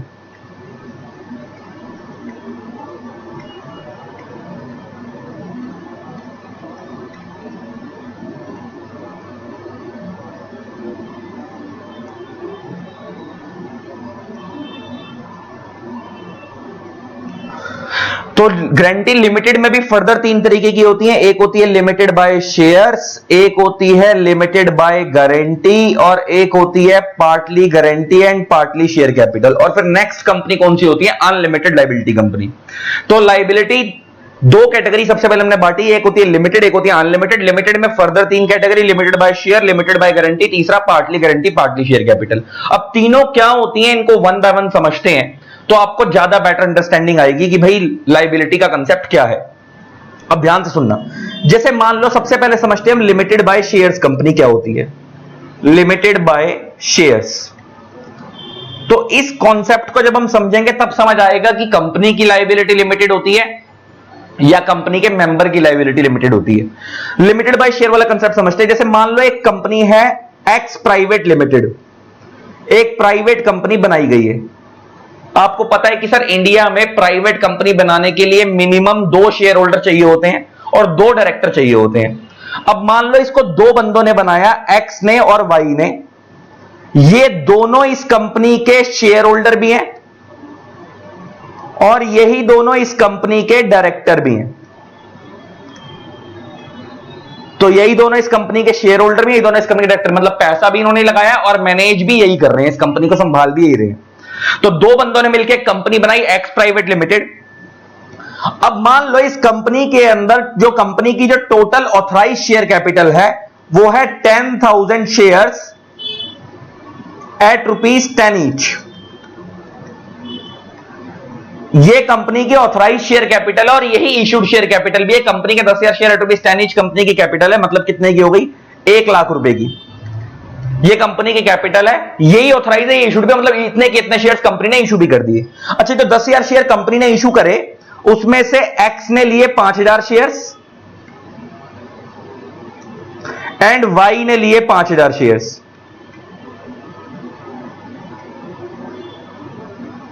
5,000 shares x ने लिए और 5,000 शेयर वाई ने लिए।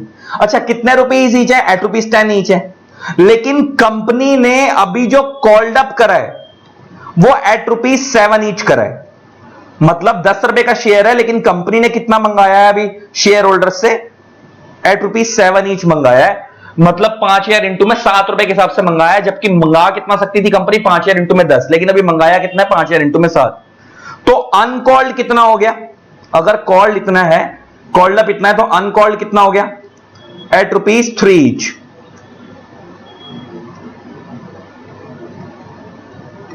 3 ईच।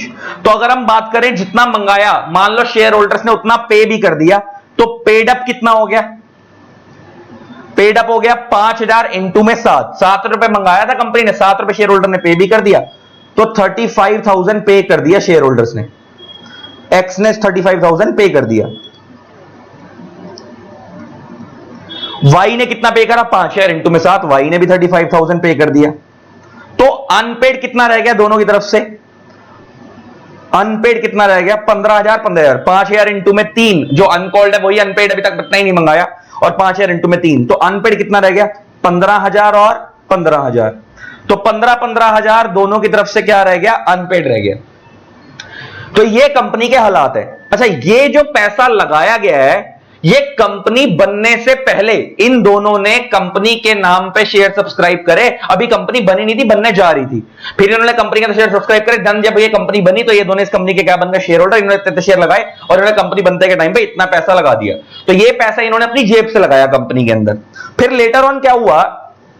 इस कंपनी ने मार्केट से, इस एक्स प्राइवेट लिमिटेड ने मार्केट से 10 लाख रुपए का लोन लिया। ये जो 10 लाख का लोन लिया कंपनी बनने के बाद लिया गया कंपनी के बिहाफ पे, तो ये कंपनी की लायबिलिटी हो गई। और मान लो कंपनी के पास जो टोटल एसेट्स हैं वो 6 लाख रुपए के हैं, 6 लाख के एसेट्स हैं। ये कंपनी के पास टोटल एसेट्स हैं कितने के? 6 लाख रुपए के। ये कंपनी के पास टोटल क्या है? एसेट्स।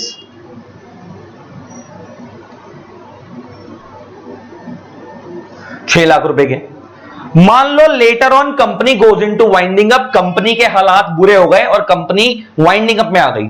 अब जब कोई कंपनी वाइंडिंग अप में आती है तो क्या होता है, asset sold off, liabilities paid of, company के सारे एसेट्स बेचे जाते हैं और उससे सारे कर्जे चुकाए जाते हैं।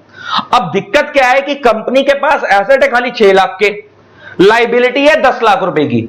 इसका मतलब यहां पे डेफिशिएंसी कितने की है, 10 लाख माइनस 6 लाख, 4 लाख रुपए की क्या है, डेफिशिएंसी। मतलब अगर हम कंपनी के सारे एसेट्स बेच भी दें, अगर हम कंपनी के सारे एसेट्स बेच भी दें तो क्या हम कंपनी की सारी लायबिलिटी चुका पाएंगे, नहीं चुका पाएंगे। 4 लाख रुपए स्टिल कम पड़ जाएंगे, क्योंकि वाइंडिंग अप पे क्या होता है, asset sold off, liabilities paid of, और कंपनी के पास सारे एसेट 6 लाख के और कर्जा कितना कंपनी के ऊपर 10 लाख का, तो स्टिल 4 लाख रुपए कम पड़ जाएंगे। तो क्या अब ये 4 लाख रुपए कम पड़ गए, क्या ये एक्स और वाई चुकाएंगे अपनी जेब से? आंसर इज नो, ये अपनी जेब से नहीं चुकाएंगे। इन लोगों से लास्ट कितना पैसा मंगाया जा सकता है, इन लोगों से लास्ट सिर्फ उतना पैसा मंगाया जा सकता है जितना इनके शेयर पे अनपेड रह गया था। इनके शेयर पे अनपेड कितना रह गया था, एक्स की तरफ से भी 15,000 और वाई की तरफ से भी 15,000। इसका मतलब इनसे लास्ट 30,000 और मंगाया जा सकता है। तो 4 लाख कंपनी के ऊपर कर्जा है, माइनस 30,000 अगर कंपनी और मंगा भी लेगी शेयर होल्डर से, स्टिल कितने की डेफिशिएंसी है, स्टिल 3.7 लाख की क्या है, डेफिशिएंसी। अब क्या होगा, अब कंपनी पे ताला लग जाएगा और अब कंपनी हो जाएगी बंद। This is called company limited by shares. तो कंपनी लिमिटेड बाय शेयर्स के अंदर शेयर होल्डर की लायबिलिटी सिर्फ उतने अमाउंट तक की होती है जितना उसके शेयर पे अनपेड रह जाता है। बस कंपनी सिर्फ उतना ही पैसा शेयर होल्डर से मंगा सकती है। उसके बाद भी अगर कंपनी के ऊपर कर्जा है तो कंपनी शेयर होल्डर को फोर्स करके वो पैसा नहीं मंगा सकती। इससे हमने क्या सीखा कि सर कंपनी के शेयर होल्डर की लायबिलिटी लिमिटेड है, कंपनी की लायबिलिटी तो अनलिमिटेड है। सर कंपनी का तो सब कुछ बिक रहा है, कंपनी के तो सारे एसेट बिक गए, लेकिन स्टिल कंपनी के ऊपर अभी लायबिलिटी 4 लाख रुपए की ज्यादा है जो सारे एसेट्स बेच के भी चुकाई नहीं जा सकती। तो इसका मतलब कंपनी की लायबिलिटी तो अनलिमिटेड है, कंपनी का तो सब कुछ बिक रहा है, लेकिन कंपनी के मेंबर की लायबिलिटी लिमिटेड है। तो आगे से जब तुमसे कोई पूछे कि लिमिटेड वर्ड जो कंपनी के अंदर लिखा होता है ये क्या इंडिकेट करता है, कंपनी की लायबिलिटी अनलिमिटेड है, कंपनी के मेंबर जो कंपनी का शेयर होल्डर है उसकी लायबिलिटी लिमिटेड है। और कितनी लिमिटेड है सर, जितने का, इसको हम क्या नाम पढ़ रहे हैं, हम कंसेप्ट क्या पढ़ रहे हैं, लिमिटेड बाय शेयर। तो सिर्फ कितने अमाउंट से लिमिटेड है, जितने का उसने अपने शेयर पे अनपेड रह गया। तो जितने का उसके शेयर पे अनपेड रह गया सिर्फ उतना ही पैसा कंपनी उससे फोर्स करके मंगा सकती है, उससे ज्यादा पैसा नहीं मंगा सकती। That is called limited by share. अच्छा एक चीज और, मंगा इतना सकती है अगर शेयर होल्डर अपनी मर्जी से ये बैलेंस 3.7 लाख भी देकर अगर कंपनी को बचाना चाहते हैं अपनी मर्जी से तो बचा सकते हैं। मतलब आप कंपनी को फोर्स करके लास्ट कितना मंगा सकते हो, 30,000, क्योंकि जितना अनपेड रह गया शेयर पे।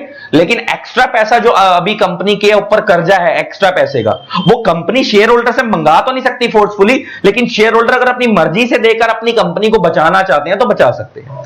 तो अब हमने लिमिटेड बाय शेयर वाला कंसेप्ट सीख लिया कि लिमिटेड बाय शेयर कंपनी के अंदर शेयर होल्डर की लायबिलिटी, इसको लिमिटेड बाय शेयर क्यों बोलते हैं, क्योंकि यहां पे शेयर होल्डर की लायबिलिटी सिर्फ उतने अमाउंट तक की होती है जितना उसके शेयर पे अनपेड रह गया, इससे एक्स्ट्रा कंपनी उससे नहीं मंगा सकती। अच्छा एक चीज और, अगर मान लो ये from the day 1 fully paid up share होते, मान लो ये एट रुपीज 7 ईच की जगह कंपनी ने at rupees 10 each from the day 1 पूरा पैसा मंगा लिया होता शेयर होल्डर से, तो वाइंडिंग अप के टाइम पे शेयर होल्डर की लायबिलिटी 0 थी, फिर आप उससे 1 रुपया भी नहीं मंगा सकते। और उसका बहुत सिंपल सा लॉजिक है, क्योंकि लिमिटेड बाय शेयर में सिर्फ शेयर होल्डर से उतना ही पैसा मंगाया जा सकता है जितना उसके शेयर पे अनपेड रह गया, कंपनी पे कितना कर्जा है उससे शेयर होल्डर को कोई लेना देना नहीं होता। तो अगर उसने from the day 1 fully paid up share ले रखे, शेयर होल्डर ने पहले से पूरा पैसा पे कर रखा है, तो उसकी वाइंडिंग अप के टाइम पे लायबिलिटी 0 है, उसको 1 रुपया भी पे करने की जरूरत नहीं है। अच्छा एक चीज समझने वाली और है, यहां पे एक चीज समझने वाली है लिमिटेड बाय शेयर कंपनी में, जैसे मैंने तुम्हारे को एग्जांपल दिया कि भाई कंपनी की वाइंडिंग अप में चली गई, मैंने ये बात बताई ना तुम्हारे को कि कंपनी वाइंडिंग अप में चली गई, कंपनी के हालात बुरे हो गए, तो अब कंपनी के एसेट्स बेचे जा रहे हैं, लायबिलिटी चुकाई जा रही है। मान लो अगर कंपनी वाइंडिंग अप में ना गई होती, मान लो अगर कंपनी वाइंडिंग अप में ना गई होती, कंपनी गोइंग कंसर्न में अच्छी खासी चल रही है, लेकिन अगर कंपनी को मीनवाइल चलते चलते अगर बीच में फंड्स की जरूरत पड़ गई, तो क्या कंपनी मीनवाइल भी पैसा मंगा सकती है शेयर होल्डर से जितना उसके शेयर पे अनपेड रह गया? Answer is yes. इसका मतलब मेरे कहने की सेंस ये है कि लिमिटेड बाय शेयर कंपनी के अंदर शेयर होल्डर की लायबिलिटी जरूरी नहीं है कि वाइंडिंग अप पे राइज होगी, मतलब जब कंपनी डूबेगी तभी सिर्फ पैसा मंगाया जाएगा शेयर होल्डर से जितना उसके शेयर पे अनपेड रह गया। अगर कंपनी डूबने वाले हालात में नहीं है, कंपनी अच्छी खासी चल रही है, कंपनी गोइंग कंसर्न में है, लेकिन स्टिल अगर डायरेक्टर्स को लगता है कि यार कंपनी से शेयर होल्डर्स से पैसे की जरूरत पड़ रही है, मान लो कंपनी को मीनवाइल कंपनी चल रही है, कंपनी को किसी नए प्रोजेक्ट में पैसा लगाना है, किसी और जगह पे पैसा लगाना है और कंपनी को बीच में ही फंड्स की जरूरत पड़ गई गोइंग कंसर्न के टाइम पे, तो कंपनी तब भी पैसा मंगा सकती है शेयर होल्डर से और शेयर होल्डर को पैसा चुकाना पड़ेगा। इसके अलावा समझने वाली चीज ये अपने दिमाग में बिठाने वाली कि दो चीजें समझने वाली है। पहला कि लिमिटेड बाय शेयर कंपनी के अंदर शेयर होल्डर की लायबिलिटी सिर्फ उतने अमाउंट तक के जितना उसके शेयर पे अनपेड रह गया, एक्स्ट्रा जितना मर्जी कर्जा हो कंपनी के ऊपर वो चुकाने के लिए जिम्मेवार नहीं है। दूसरी बात, वो जो लायबिलिटी वाला पैसा जो शेयर होल्डर ने चुकाना है वो कब चुकाना है सर, वो कभी भी चुकाना पड़ सकता है, एनी टाइम। अगर गोइंग कंसर्न में कंपनी चल रही है और कंपनी को मीनवाइल फंड्स की जरूरत पड़ रही है और कंपनी को लग रहा है थोड़ा बहुत पैसा कम पड़ रहा है और शेयर होल्डर से मंगाकर काम चल जाएगा, तो कंपनी बीच में भी मंगा सकती है। और अगर कंपनी डूब गई है, डूबने वाले हालात में है, तब तो कंपनी मंगाएगी, जितना पैसा शेयर होल्डर से लेना उतना तो मंगाएगी, कोशिश करेगी अपने आप को बचाने की। तो ये वाली बात समझने वाली है। तो यहां पर हम लिख देते हैं लिमिटेड बाय शेयर कंपनी के अंदर, लिमिटेड बाय शेयर्स कंपनी के अंदर जो मेंबर की लायबिलिटी है, जो मेंबर की क्या है लायबिलिटी, वो गोइंग कंसर्न में भी अराइज हो सकती है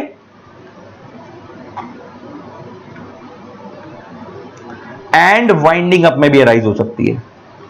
going concern plus winding up कभी भी अराइज हो सकती है। कंपनी अच्छी खासी चल रही है, बीच में पैसा मंगाया जा सकता है, कंपनी डूब रही है तब तो मंगाएंगे, मतलब जब भी मंगाएंगे तो शेयर होल्डर को देना पड़ेगा। That is called limited by, तो that is called limited by share वाला कंसेप्ट। अब हम कर रहे हैं लिमिटेड बाय गारंटी।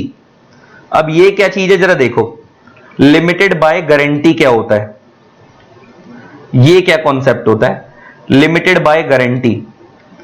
देखो लिमिटेड बाय शेयर कंपनी एक ऐसी कंपनी होती है जो भी हमने ऊपर पढ़ी लिमिटेड बाय शेयर वाली, जहां पे शेयर होल्डर्स के पास खुद का पैसा है, मतलब बिजनेस आइडिया भी खुद का है और पैसा भी खुद का है।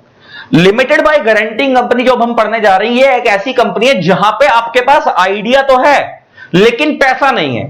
मतलब आपके पास एक आइडिया है कि आपको एक कंपनी स्टार्ट करनी है, आपका पूरा आपकी इंटेंशन है कंपनी बनाने की, लेकिन आपकी जेब में फंड्स नहीं है।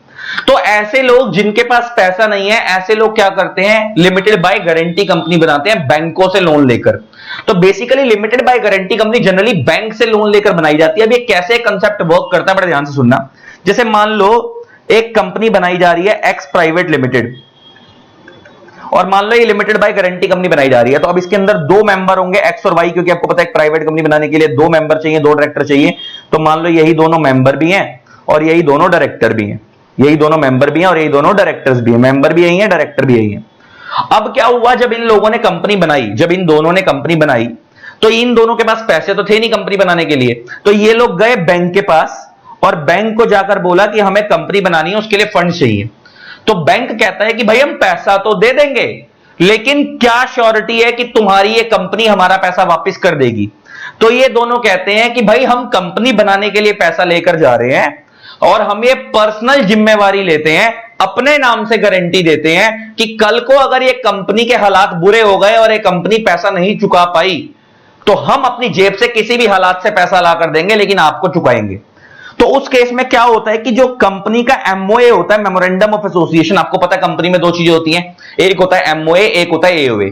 मेमोरेंडम ऑफ एसोसिएशन कंपनी के एक्सटर्नल रूल्स होते हैं, कंपनी का नाम क्या होगा, कंपनी का काम क्या होगा, ये सब एमओए में लिखा होता है, और कंपनी चलेगी कैसे वो सब एओए में लिखा होता है। तो एमओए कंपनी के एक्सटर्नल रूल्स होते हैं, एओए कंपनी के इंटरनल रूल्स होते हैं। तो कंपनी के एमओए के अंदर लिखवा दिया जाता है कि भाई एक्स 50,000 रुपए की गारंटी दे रहा है। मान लो ये कंपनी 1 लाख रुपए से बनी है, मान लो ये कंपनी 1 लाख रुपए के फंड से क्रिएट की गई है, 1 लाख के फंड से क्रिएट की गई है। 1 लाख रुपए का इन लोगों ने बैंक लोन लिया था कंपनी बनने से पहले कंपनी के बिहाफ पे।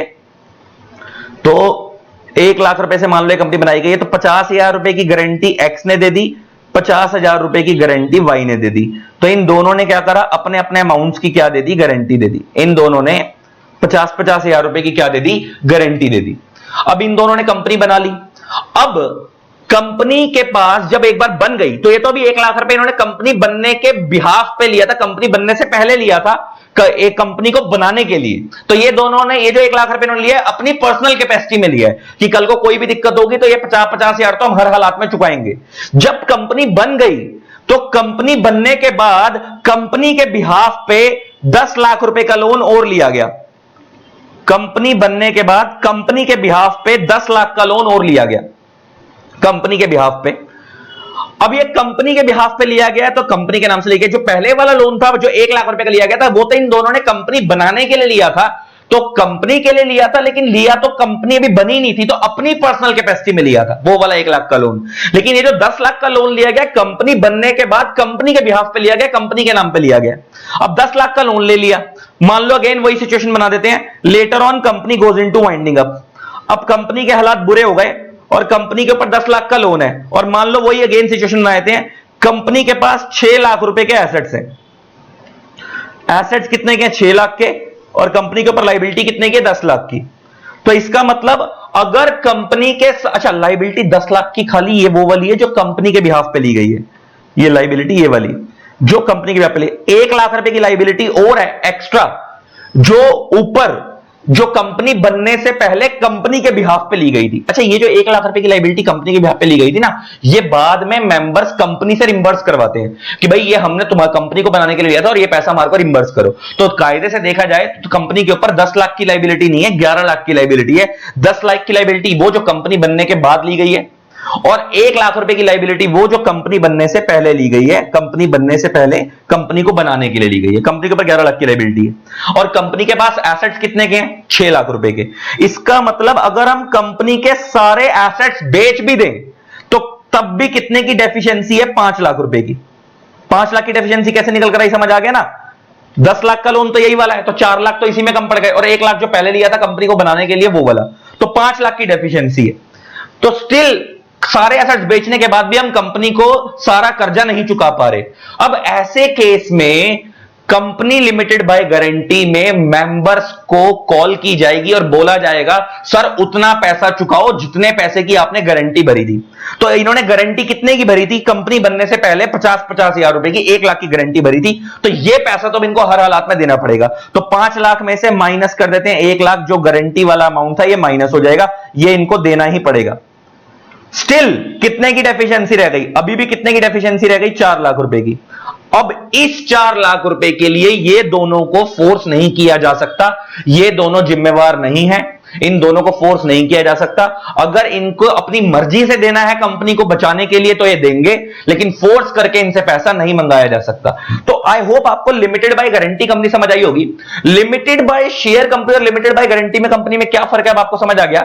लिमिटेड बाय शेयर कंपनी में शेयर होल्डर की लायबिलिटी सिर्फ उतने अमाउंट तक की है जितना उसके शेयर पे अनपेड रह गया, और लिमिटेड बाय गारंटी कंपनी के अंदर मेंबर की लायबिलिटी सिर्फ उतने अमाउंट तक की जितने की उसने गारंटी दी थी कंपनी बनते के टाइम पे एमओए में। एक्स्ट्रा अमाउंट के लिए वो जिम्मेवार नहीं है। अगेन वही वाली बात, तो जैसे हमारे एग्जांपल में 4 लाख की डेफिशिएंसी यहां है जो कंपनी बनने के बाद ली गई थी, और 1 लाख की गारंटी पर्सनल लेवल पे जो 1 लाख का लोन पहले लिया गया था कंपनी बनने से पहले वो पर्सनल लेवल में दिया गया था, वो हो गया।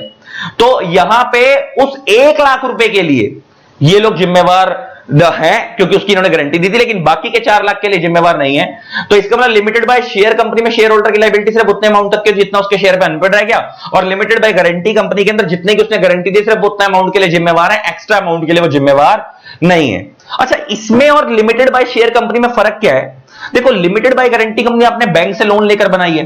अगर आप मान लो बैंक का कि बैंक अच्छा लोन लिया है तो आपको बैंकों को किस्तें देनी पड़ेंगी, मंथली रीपेमेंट करनी पड़ेगी विद इंटरेस्ट, लोन का अमाउंट वापस करना पड़ेगा विद इंटरेस्ट। अगर आप बैंक को टाइमली इंटरेस्ट वापस कर रहे हो, अगर आप बैंक का पैसा टाइमली चुका रहे हो, किस्तें बैंक की टाइमली चुका रहे हो, तो क्या बैंक आपको फोर्स करेगा? कभी भी परेशान करेगा नहीं।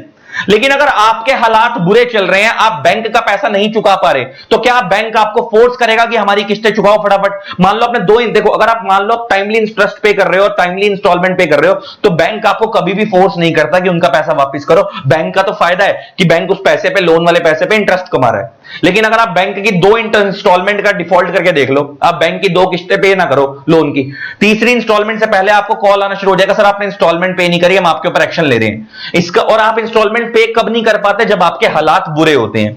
इसका मतलब लिमिटेड बाय शेयर कंपनी जो हमने पढ़ा था, वहां पे शेयर होल्डर की लाइबिलिटी कभी भी राइज हो सकती है, गोइंग कंसर्न में भी, वाइंडिंग अप में भी। जब डायरेक्टर पैसा मंगाएंगे तब शेयर होल्डर्स को देना पड़ेगा।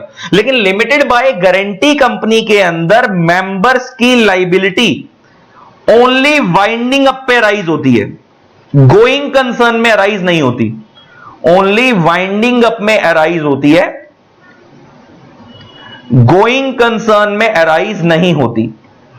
लिमिटेड बाय गारंटी कंपनी में मेंबर की लाइबिलिटी सिर्फ वाइंडिंग अप में राइज होती है, गोइंग कंसर्न में राइज नहीं होती। क्योंकि अगर गोइंग कंसर्न में कंपनी अच्छी खासी चल रही है और वो टाइमली बैंक का इंटरेस्ट पे कर रही है और किस्तें पे कर रही है, प्रिंसिपल अमाउंट प्लस इंटरेस्ट, तो बैंक कभी अपना पैसा वापस मांगेगा ही नहीं। बैंक तो चाहता है कि जितना लंबा लोन चलेगा उतना इंटरेस्ट मिलेगा।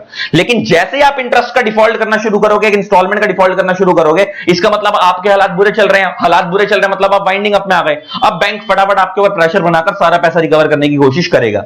इसका मतलब डिफरेंस क्या है दोनों में? लिमिटेड बाय शेयर कंपनी में शेयर होल्डर की लाइबिलिटी कभी भी राइज हो सकती है, गोइंग कंसर्न में भी, वाइंडिंग अप में भी। लेकिन लिमिटेड बाय गारंटी कंपनी के अंदर शेयर होल्डर की लाइबिलिटी, मेंबर की लाइबिलिटी खाली वाइंडिंग अप में राइज होती है, गोइंग कंसर्न में राइज नहीं होती। फिर एक तीसरी कंपनी आती है, partly guarantee partly share capital. ये तो बहुत सिंपल कंपनी, नाम से क्लियर हो रहा है। ये वो कंपनी है जहां पे देखो इंडिया में तीन ही तरीके के लोग होते हैं। एक वो लोग हैं जिनके पास पूरा पैसा अपना है कंपनी बनाने के लिए, तो ऐसे लोग कंपनी लिमिटेड बाय शेयर बनाते हैं। एक वो लोग जिनके पास आइडिया बहुत अच्छा है लेकिन पैसा नहीं है कंपनी बनाने के लिए, तो ऐसे लोग कंपनी लिमिटेड बाय गारंटी बनाते हैं बैंक से लोन लेकर। फिर एक वो कैटेगरी के लोग हैं जिनके पास कुछ पैसा अपना है और कुछ पैसा बैंक से लोन की जरूरत है, ऐसी कैटेगरी के लोग। तीसरी कैटेगरी, आधा पैसा अपना है आधा लोन की जरूरत है, तो ऐसे लोग बनाते हैं partly guarantee partly share capital वाली कंपनी। तो ऐसे लोग कौन सी कंपनी बनाते हैं? Partly guarantee partly share capital.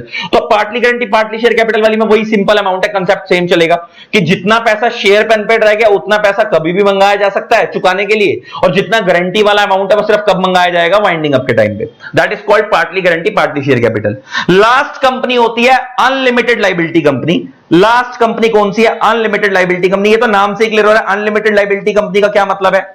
Unlimited liability company का नाम क्या है? इसका क्या मतलब है? Last company unlimited liability company है कि यहां पे मेंबर्स की लाइबिलिटी अनलिमिटेड है। तो मान लो अगर एक्स प्राइवेट लिमिटेड कंपनी है और इसको दो लोगों ने बनाया, एक्स और वाई ने, मान लो ये दोनों मेंबर भी हैं और डायरेक्टर भी हैं, ये दोनों मेंबर्स भी हैं प्लस डायरेक्टर भी हैं। इसको दो लोगों ने बनाया है, एक्स ने और वाई ने, और ये दोनों इस कंपनी के क्या है? मेंबर भी हैं और डायरेक्टर भी हैं। तो एक एक्स प्राइवेट लिमिटेड नाम की कंपनी है, इसको दो लोगों ने बनाया, एक्स और वाई ने, दोनों मेंबर भी डायरेक्टर भी हैं। मान लो इस कंपनी के पास, अगेन वही सिचुएशन बना देता हूं, टोटल लाइबिलिटी है 10 लाख की और टोटल एसेट्स हैं 6 लाख के।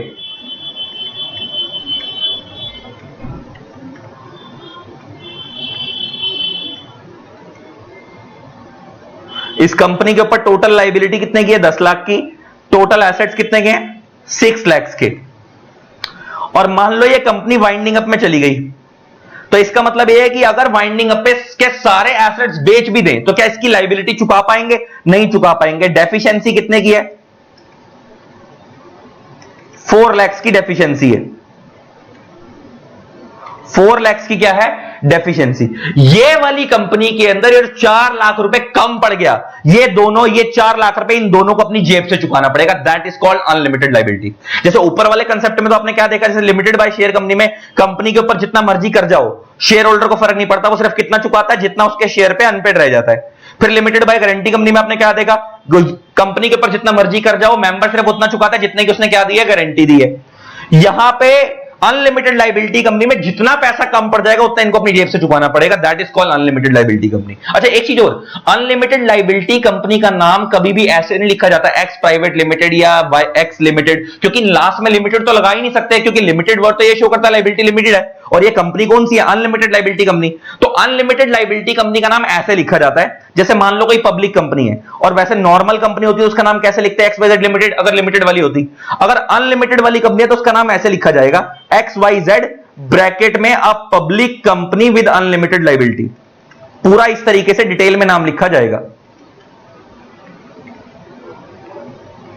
तो अनलिमिटेड लाइबिलिटी कंपनी का नाम इस तरीके से लिखा जाता है। ठीक है जी, तो नाम कैसे लिखते हैं वो भी समझा दिया, अनलिमिटेड लाइबिलिटी होता क्या वो भी समझा दिया। हमारे को पूरा लिमिटेड लाइबिलिटी वाला कंसेप्ट हमारा खत्म हो गया। अब जरा रीड करो, रीड करना। क्या बोलता है? Limited liability. अब पहले हम पढ़ रहे हैं company limited by share. A company limited by share is a registered company having the liability of its members limited to the amount if any unpaid on the share respectively held by them. आ गई ना? Limited by share company एक ऐसी company है जहां पे share holder को उतना पैसा चुकाना पड़ेगा जितना उसके शेयर पे अनपेड रह गया। अच्छा, इफ एनी क्यों लिखा है? हो सकता है उसने स्टार्टिंग से ही फुल्ली पेड अप शेयर ले रखे हो। अगर उसने स्टार्टिंग से ही फुल्ली पेड अप शेयर ले रखे हैं तो उसको कुछ भी नहीं चुकाना। लेकिन अगर उसने पार्टली पेड शेयर ले रखे हैं तो जितना उसके शेयर पे अनपेड रह गया उतना उसको चुकाना पड़ेगा। If his shares are fully paid up he has nothing more to pay. आ गई ना? अगर उसने from the day one fully paid up share ले रखे हैं तो उसकी लायबिलिटी जीरो है। A company limited by guarantee और a guarantee company is a company having the liability. अब ये लिमिटेड बाय शेयर खत्म हो गया, हम गारंटी पढ़ रहे हैं। Having the liability of member limited to such an amount as the member may respectively thereby undertake by the memorandum of association of the company। आ गई ना? लिमिटेड बाय गारंटी एक ऐसी कंपनी है जहां पे मेंबर्स अंडरटेक करते हैं। Undertake means जिम्मेवारी लेते हैं, एमओए में लिखवा देते हैं कि हां हम पैसा चुकाएंगे to contribute to the assets of the company. का मतलब है कि वाइंडिंग अप के टाइम पे हम पैसा चुकाएंगे।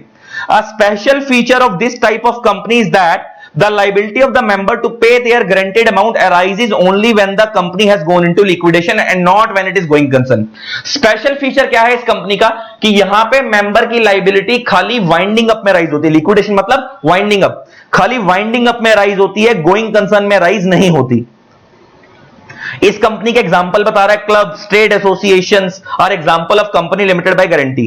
अब गारंटी कंपनी दो तरीके की होती है, मैंने आपको बताया। एक होती है विदाउट शेयर कैपिटल मतलब प्योर गारंटी कंपनी, एक होती है partly guarantee partly share capital. तो अगर कह रहा है प्योर गारंटी कंपनी है विदाउट शेयर कैपिटल वाली, तो ये इनिशियल वर्किंग फंड्स मेंबर से नहीं लेते, जबकि ये अदर सोर्सेज बैंक लोन वगैरह से लेते हैं।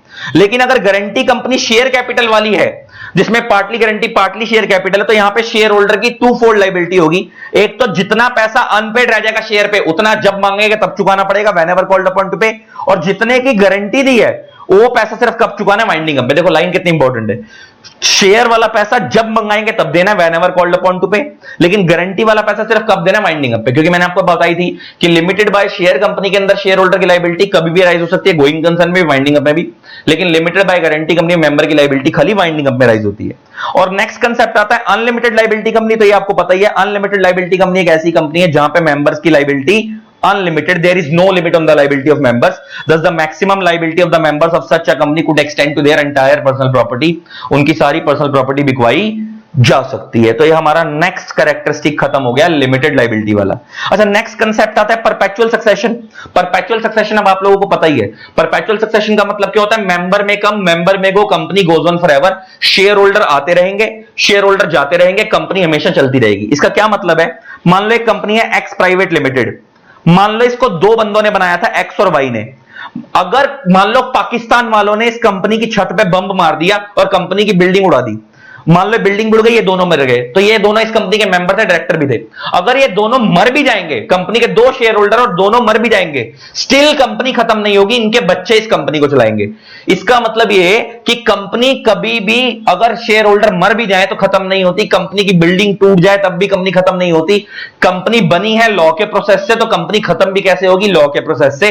जैसे कंपनी बनती है तो कुछ डॉक्यूमेंटेशन फाइल करनी पड़ती है, आरओसी को उसको हम बोलते हैं इनकॉर्पोरेशन डॉक्यूमेंट्स। जब कंपनी बंद होती है तो उसके लिए फिर अगेन कुछ डॉक्यूमेंटेशन फाइल होती है, आरओसी को उसको हम बोलते हैं वाइंडिंग अप डॉक्यूमेंट्स। तो कंपनी आरओसी के रिकॉर्ड में जिंदा है। अगर मान लो कंपनी के दो शेयर होल्डर मर भी गए तो कंपनी खत्म नहीं हुई, कंपनी अभी भी आरओसी के रिकॉर्ड में क्या है? जिंदा है।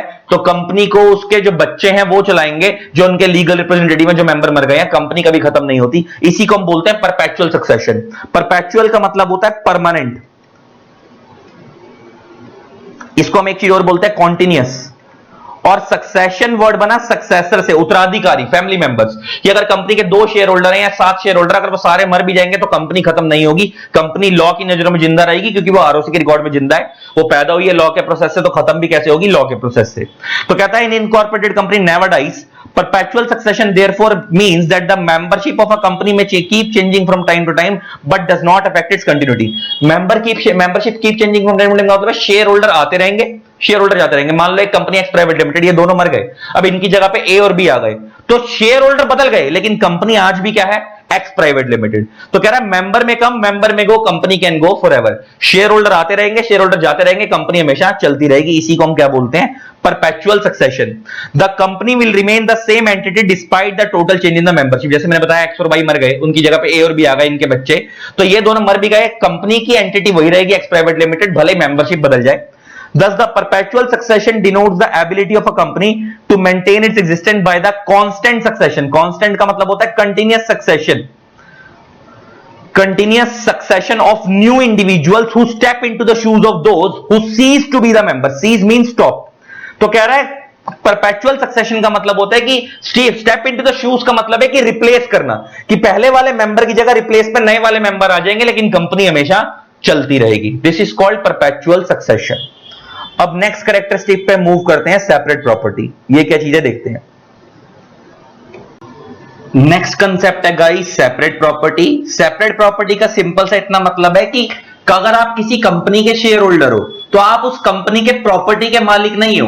कंपनी की सेपरेट लीगल एंटिटी है, कंपनी अपनी प्रॉपर्टी की मालिक खुद है, आप उसकी प्रॉपर्टी के मालिक नहीं हो. अब ऐसा नहीं होगा कि कल को कंपनी वाइंडिंग अप में चली गई तो आप बोलो कि भाई ये कंपनी डूब रही है तो इस कंपनी के एसेट्स मेरे को दे दो. नहीं, आपको पता है कि जब कोई कंपनी वाइंडिंग अप में जाती है तो उसमें सबसे पहले पेमेंट सिक्योर्ड क्रेडिटर्स को होती है, फिर अनसिक्योर्ड क्रेडिटर्स को होती है, लास्ट में शेयर होल्डर्स को होती है. और शेयर होल्डर्स में भी पहले प्रेफरेंस शेयर होल्डर को होती है, बाद में इक्विटी शेयर होल्डर को होती है. तो सीक्वेंस के अकॉर्डिंग ही आपको पैसा मिलेगा वापस. ऐसे वैसे नहीं कि मुंह उठाकर कि आप कंपनी के शेयर होल्डर हो तो आप कंपनी के मालिक बन गए प्रॉपर्टी के. कंपनी की प्रॉपर्टी का कोई भी बंदा मालिक नहीं बन सकता, कंपनी अपनी प्रॉपर्टी की मालिक खुद होती है. अब इसमें एक एग्जांपल दे रखा है इन लोगों ने. इस केस में क्या हुआ था यहां पे कि एक टिम्बर कंपनी थी. इस एग्जांपल में हुआ क्या था कि एक टिम्बर कंपनी थी.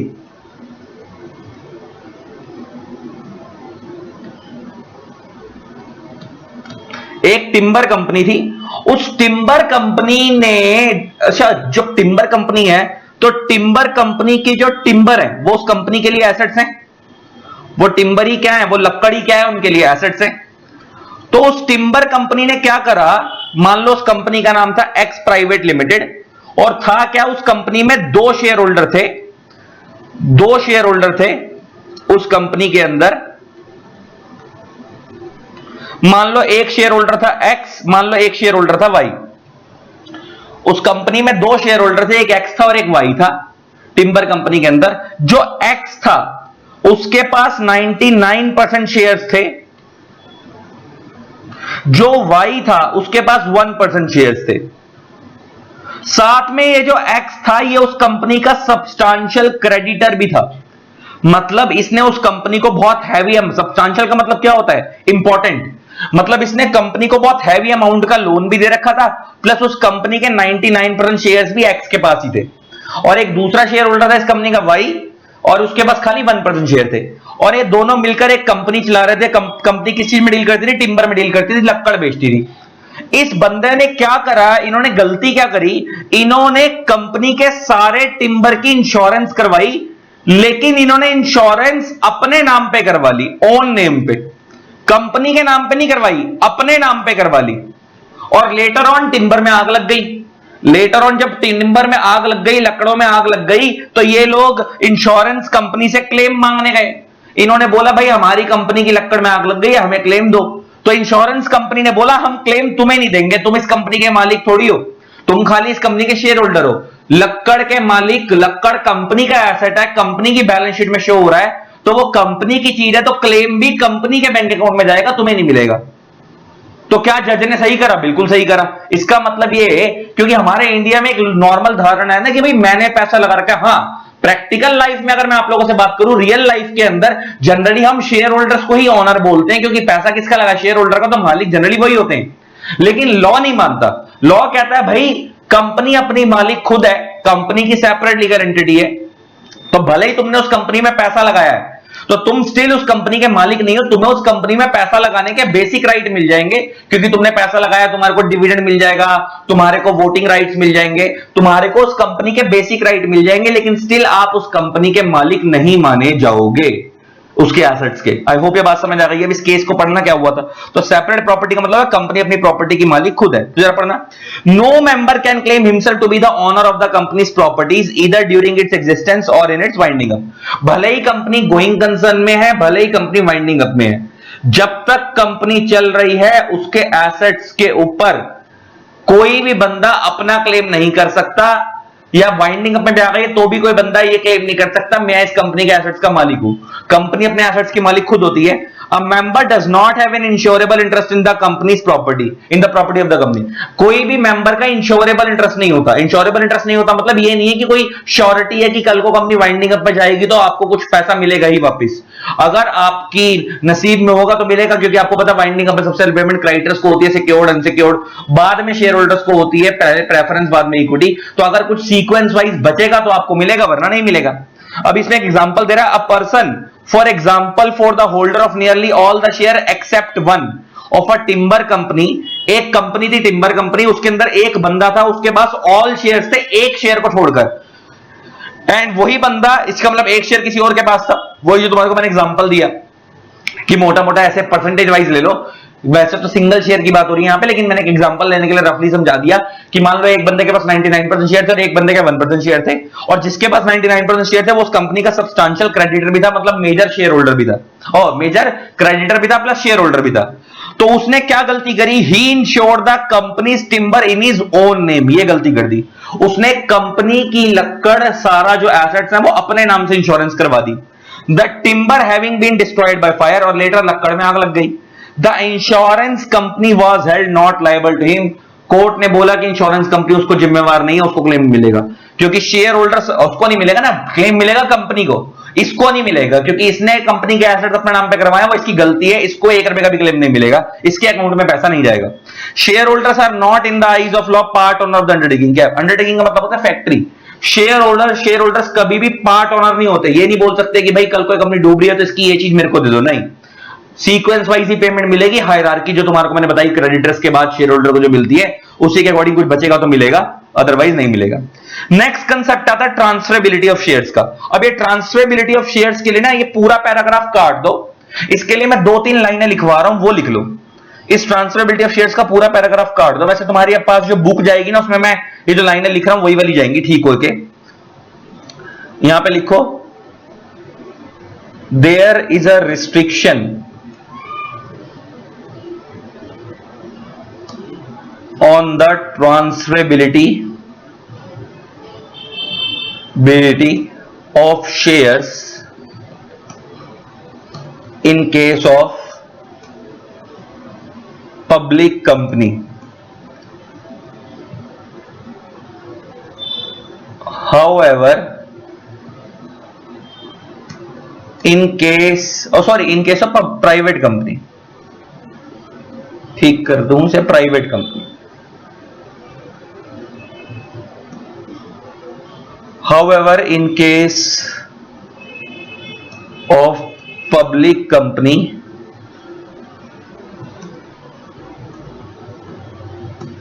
shares are freely transferable.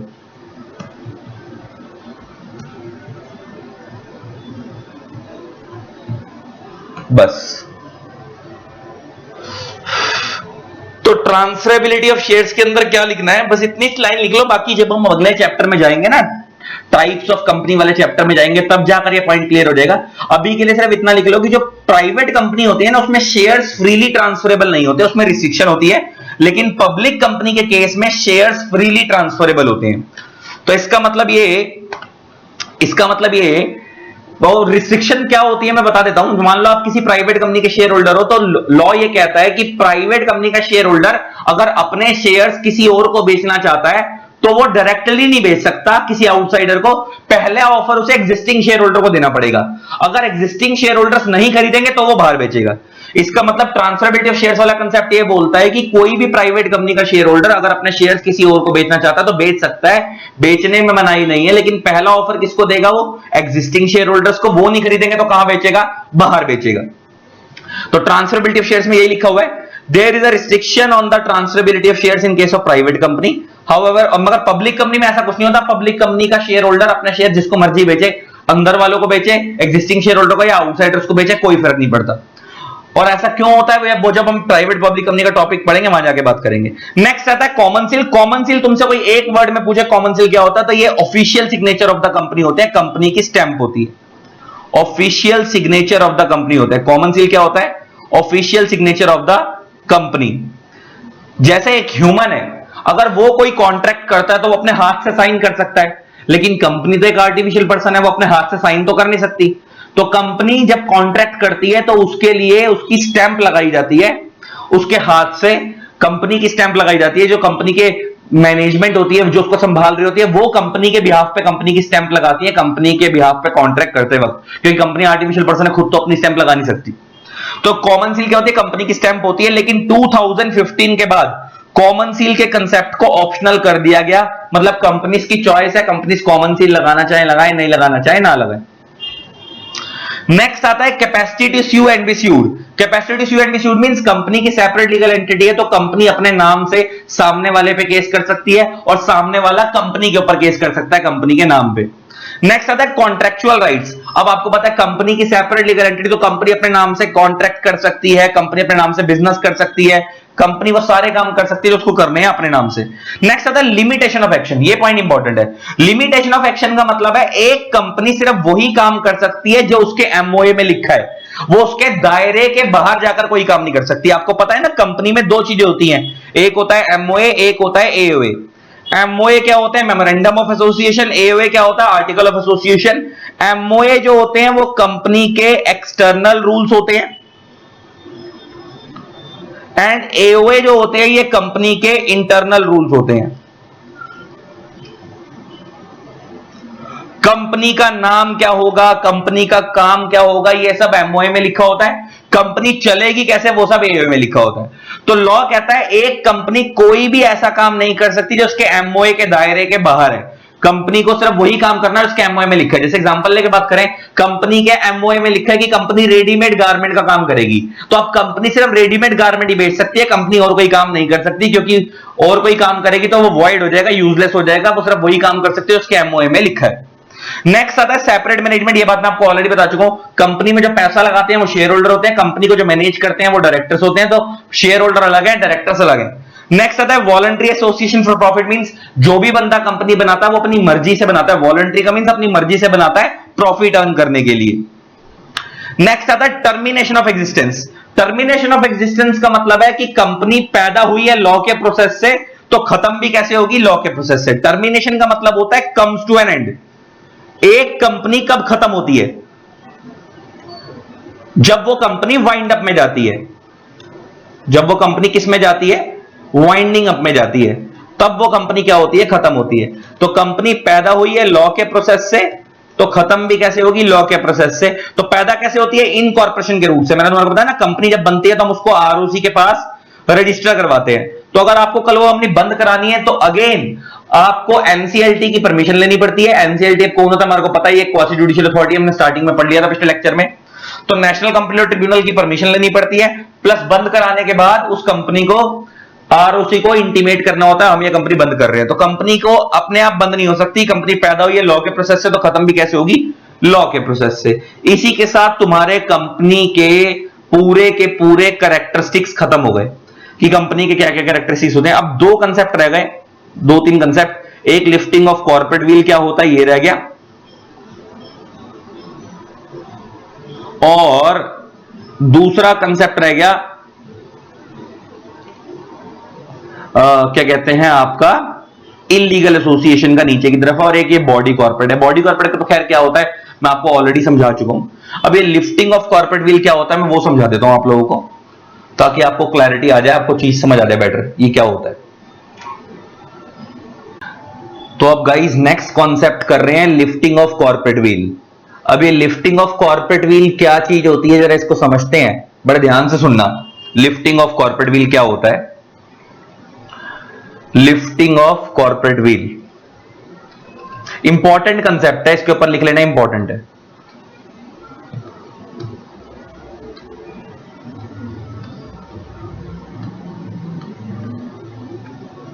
Lifting of corporate wheel, पहली बात तो ये कि यहां पे आपको दिख रहा होगा व्हील है, VEIL वाला व्हील है, ये WHEEL वाला व्हील नहीं है, ये टायर नहीं है, ये व्हील है। यहां पे व्हील का मतलब है कर्टेन, पर्दा। कर्टेन जो होता है ना घर में पर्दा लगता है, पर्दा, कर्टेन। व्हील का मतलब है कर्टेन। अब ये लिफ्टिंग ऑफ कॉर्पोरेट व्हील का कंसेप्ट क्या चीज है, बड़े ध्यान से सुनना है। एक एग्जांपल देके समझाता हूं फिर बेटर समझ आएगा। जैसे नॉर्मल एग्जांपल में क्या होता है, जैसे मान लो एक कंपनी है एक्स प्राइवेट लिमिटेड, मान लो इस कंपनी के दो शेयर होल्डर है, एक्स और वाई। ये दोनों मान लो इस कंपनी के मेंबर भी हैं प्लस डायरेक्टर भी हैं। मतलब इसमें इस कंपनी के अंदर इन लोगों ने शेयर होल्डर भी हैं, डायरेक्टर भी हैं, पैसा भी इन्होंने लगाया, मैनेज भी यही कर रहे हैं।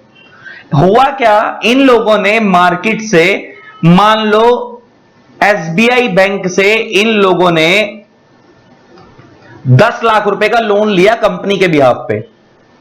एसबीआई बैंक से इन लोगों ने 10 लाख रुपए का लोन लिया कंपनी के बिहाफ पे।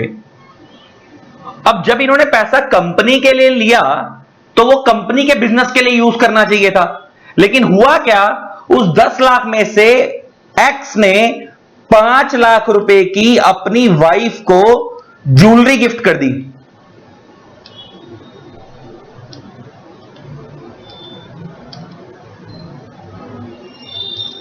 और एक्स ने और वाई ने 5 लाख रुपए का अपनी वाइफ को फॉरेन टूर पे ले गया।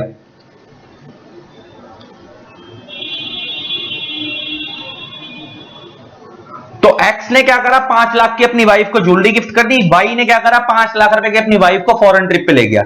इसका मतलब जो लोन कंपनी के बिहाफ पे लिया गया था उस पैसे को कंपनी के अंदर लगाया ही नहीं, अपने पर्सनल पर्पस में यूज कर लिया। अब जब पर्सनल पर्पस में यूज कर लिया तो कंपनी ग्रो थोड़ी करेगी। Letter on company goes into winding up. Company के हालात बुरे हो गए, कंपनी बुरा डूबने वाले हालात में आ गई, वाइंडिंग अप में आ गई। अब कंपनी को डूबने वाले जब हालात हुए तो एसबीआई बैंक ने बोला कि भाई मेरा पैसा वापस करो। तो ये कंपनी क्या की, ये दोनों एक्स वाई क्या कहते हैं, ये कहते हैं भाई हमने थोड़ी पैसा लिया है, हमने तो कंपनी के बिहाफ पे लिया था और कंपनी से मांगो, हम थोड़ी देंगे पैसा वापस। कंपनी की सेपरेट लीगल एंटिटी है, कंपनी ने लोन लिया है, कंपनी से मांगो पैसा वापस। तो एसबीआई बैंक कहता है ठीक है भाई, बात कंपनी ने लोन लिया है, कंपनी के नाम पे लिया गया है, लेकिन लेने तो तुम आए थे। कंपनी तो आर्टिफिशियल पर्सन है, कंपनी खुद तो चल के आएगी नहीं, और तुम कंपनी के बिहाफ पे लेकर गए थे और तुमने अब कंपनी के बिहाफ पे लिया था, तो या तो तुम कंपनी से पैसा वापस दिलवाओ। अब कंपनी कैसे वापस करेगी, तुम्हें पता है पैसा तो कंपनी में बचा ही नहीं है, वो तो इन दोनों ने पर्सनल पर्पस में यूज कर लिया। तो अब ऐसे केस में ये दोनों कह रहे हैं जी हम तो पैसा नहीं देंगे, किस पे केस कर दे, कंपनी पे केस कर दे, कंपनी से रिकवर कर ले। लेकिन सोचने वाली चीज ये है कि कंपनी तो एक आर्टिफिशियल पर्सन है, वो खुद कैसे वापस करेगी। तो अल्टीमेटली इन दोनों के ऊपर केस होगा, कंपनी की सेपरेट लीगल एंटिटी को इग्नोर कर दिया जाएगा और इन दोनों को पर्सनली लायबल ठहरा दिया जाएगा और इन दोनों को पैसा चुकाना पड़ेगा। इसी को हम बोलते हैं लिफ्टिंग ऑफ कॉर्पोरेट व्हील। तो लिफ्टिंग ऑफ कॉर्पोरेट व्हील का मतलब होता है जब किसी कंपनी में फ्रॉड होता है या कोई गलत काम होता है तो उस केस में जो कंपनी के पर्संस इन्वॉल्व हैं, जो उस कंपनी के फ्रॉड में इन्वॉल्व थे, उनको जिम्मेवार ठहराया जाता है। कंपनी की सेपरेट लीगल एंटिटी को इग्नोर कर दिया जाता है और अंदर के जो बंदे हैं जिन लोगों ने गलत काम करा है उनको जिम्मेवार ठहराया जाता है। तो लिफ्टिंग ऑफ कॉर्पोरेट व्हील नाम से क्लियर हो ना, पर्दा उठाओ और पर्दे के पीछे देखो गलत काम किसने करा है, that is called lifting of corporate wheel. तो यहां पे पर्दा उठाने का मतलब है कि कंपनी की सेपरेट लीगल एंटिटी को इग्नोर करो और इग्नोर करने के बाद देखो कि उस कंसेप्ट के पीछे, सेपरेट लीगल एंटिटी के पीछे गलत काम किसने करा है। तो जिन लोगों ने गलत काम करा है उनको पर्सनली लायबल ठहराया जाएगा। अच्छा, इसी केस में अगर मैं थोड़ा सा ट्विस्ट डाल दूं, अगर ये पैसा इन दोनों ने फ्रॉड में नहीं करा होता, इन लोगों ने उस पैसे को पर्सनल पर्पस में यूज ना करा होता और इन्होंने अगर वो पैसा कंपनी में ही लगाया होता और मान लो वो बिजनेस लॉस में चला जाता, तो उस केस में ये दोनों पर्सनली जिम्मेवार नहीं होते। अगर ये दोनों प्रूव कर देंगे कि भाई हम लोगों ने पैसा प्रॉपरली बिजनेस में लगाया था लेकिन बिजनेस ग्रो नहीं कर पाया, तो उस केस में ये दोनों जिम्मेवार नहीं होंगे। ये दोनों सिर्फ जिम्मेवार कब होंगे, जब कोई फ्रॉड का केस है और इन्होंने कंपनी के बिहाफ पे फंड लेकर फ्रॉड कर दिया, तो ये पर्सनली जिम्मेवार होंगे। लेकिन अगर पैसा कंपनी के लिए लिया गया था और कंपनी में ही लगाया गया और अगर ये दोनों प्रूव कर दें कि हमने पैसा कंपनी के बिजनेस में लगाया था, तो उस केस में ये दोनों जिम्मेवार नहीं होंगे, कंपनी जिम्मेवार होगी। तो बच्चा पूछता सर मान लो अगर कंपनी पे पैसा बचा ही नहीं और कंपनी लॉस में जा चली गई तो क्या होगा, तो कुछ नहीं होगा, कंपनी को वाइंड अप करके ताला लगा दिया जाएगा, कंपनी को डिसॉल्व कर दिया जाएगा, बंद कर दिया जाएगा। लेकिन इन दोनों को अपनी जेब से नहीं चुकाना पड़ेगा। इन दोनों को अपनी जेब से सिर्फ कब चुकाना पड़ेगा, जब फ्रॉड का केस है, ये लोग पैसा लेकर आएंगे और मिसयूज करेंगे उस पैसे का, तो उस केस में सेपरेट लीगल एंटिटी को इग्नोर करा जाएगा और लिफ्टिंग ऑफ कॉर्पोरेट व्हील का कांसेप्ट लगाया जाएगा और इन दोनों को पर्सनली लायबल ठहराया जाएगा। This is called lifting of corporate wheel. तो अब लिफ्टिंग ऑफ कॉर्पोरेट व्हील क्या होता है, जरा पढ़ो। Meaning of lifting of corporate veil, when the law disregard the corporate entity. Corporate entity का मतलब है सेपरेट लीगल एंटिटी। जब लॉ सेपरेट लीगल एंटिटी के कंसेप्ट को क्या करता है, डिसरिगार्ड करता है, and instead pays regard to the individual members behind the legal facet. Legal facet मतलब वही लीगल एंटिटी। जब लॉ क्या करता है, सेपरेट लीगल एंटिटी को इग्नोर करके कंपनी की सेपरेट लीगल एंटिटी के पीछे जो बंदे बैठे हैं उनके ऊपर फोकस करता है, then it is known as lifting the veil of corporate personality. जैसे हमारे एग्जांपल में क्या हुआ था कि केस एक्स प्राइवेट लिमिटेड पे ना होकर केस किसके ऊपर हुआ, सीधा इन दोनों के ऊपर हुआ, क्योंकि फ्रॉड इन दोनों ने करा था। वरना नॉर्मली कंपनी का लोन है तो कंपनी पे केस होना चाहिए था, लेकिन क्योंकि यहां पे फ्रॉड हुआ तो हमने कंपनी की सेपरेट लीगल एंटिटी को इग्नोर कर दिया, इन दोनों को पर्सनली लायबल ठहरा दिया। तो जरा अब इसको पढ़ना, आगे क्या बोलता है। When the corporate entity is being abused for an unjust and inequitable purpose, कह रहा है जब किसी कंपनी की सेपरेट लीगल एंटिटी का फायदा उठाया जाता है इनइक्विटेबल पर्पस के लिए, then courts have lifted the wheel of corporate personality। तो कोर्ट क्या करते हैं, सेपरेट लीगल एंटिटी को इग्नोर करते हैं, लुक्ड इनटू द रियलिटीज, और देखते हैं कि गलत काम किसने करा, and have held the persons behind the company guilty and liable, and जिन लोगों ने गलत काम करा उनको जिम्मेवार ठहराया जाता है। और जब कोर्ट ऐसा करते हैं, then the doctrine has been described as doctrine of corporate veil. Doctrine का मतलब होता है प्रिंसिपल, सिद्धांत। डॉक्ट्रिन का मतलब क्या होता है, प्रिंसिपल, सिद्धांत। तो कोर्ट जब ऐसा करता है तो उसी को हम क्या बोलते हैं, लिफ्टिंग ऑफ कॉर्पोरेट विल। तो मतलब वो सीधी सी भाषा में ये कह रहा है कि अगर कंपनी के जो व्यक्ति हैं, जो कंपनी के अंदर उस कंपनी को चला रहे हैं, अगर वो फ्रॉड करते हैं और कंपनी की सेपरेट लीगल एंटिटी का फायदा उठाने की कोशिश करते हैं, वो लोग ये बोलते हैं कि भाई हमने नहीं लोन लिया, कंपनी ने लिया, या हमने गलत नहीं करा, कंपनी ने गलत करा है, कंपनी पे एक्शन लो। तो भैया कंपनी तो एक आर्टिफिशियल पर्सन है, वो खुद तो कुछ नहीं कर सकती, उसको चलाने वाले ही उससे अच्छा काम भी करवा सकते हैं, बुरा। तो ऐसे केस में अगर कुछ गलत काम होगा कंपनी में तो सेपरेट लीगल एंटिटी को इग्नोर किया जाएगा और अंदर के बंदों को पर्सनली लायबल ठहराया जाएगा। तो इसी को हम बोलते हैं कि पर्दा उठाओ और पर्दे के पीछे देखो गलत काम किसने करा। तो यहां पे पर्दा उठाने का मतलब है कि कंपनी की सेपरेट लीगल एंटिटी को इग्नोर करो और देखो उसके पीछे गलत काम किसने करा, और जिन लोगों ने गलत काम करा उनको जिम्मेवार ठहराया जाएगा। तो this is the concept of lifting of corporate will. अब इसके ऊपर कुछ केसेस हैं फेमस। अब इसमें एक पहला केस आ रहा है फ्रॉड का। इसमें लिखा है फ्रॉड विटिएट्स एवरीथिंग। विटिएट्स एवरीथिंग का मतलब होता है फ्रॉड हर चीज को दबाने की कोशिश करता है। अब इसमें एक बहुत फेमस केस है Gilford motor company versus Horne का। अब मैं एक आध केस समझा रहा हूं, सारे तो नहीं समझा रहा, बाकी तो तुम रीड कर लेना। एक आध केस समझा रहा ताकि तुम्हारे को आइडिया हो जाए कि इन केसेस में है क्या। इस Gilford motor company versus Horne के केस में क्या हुआ था मैं तुम्हें बताता हूं।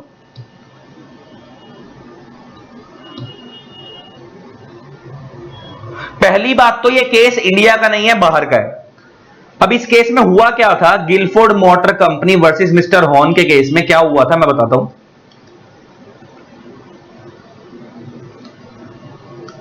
एक कंपनी थी गिलफोर्ड मोटर कंपनी, एक कंपनी थी, कौन सी, गिलफोर्ड मोटर कंपनी।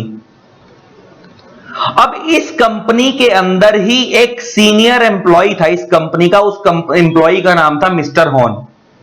यही जो मिस्टर हॉर्न है यही इस कंपनी का क्या था, सीनियर एम्प्लॉय था, इस कंपनी का बड़े लेवल का ऑफिसर था, एम्प्लॉय था।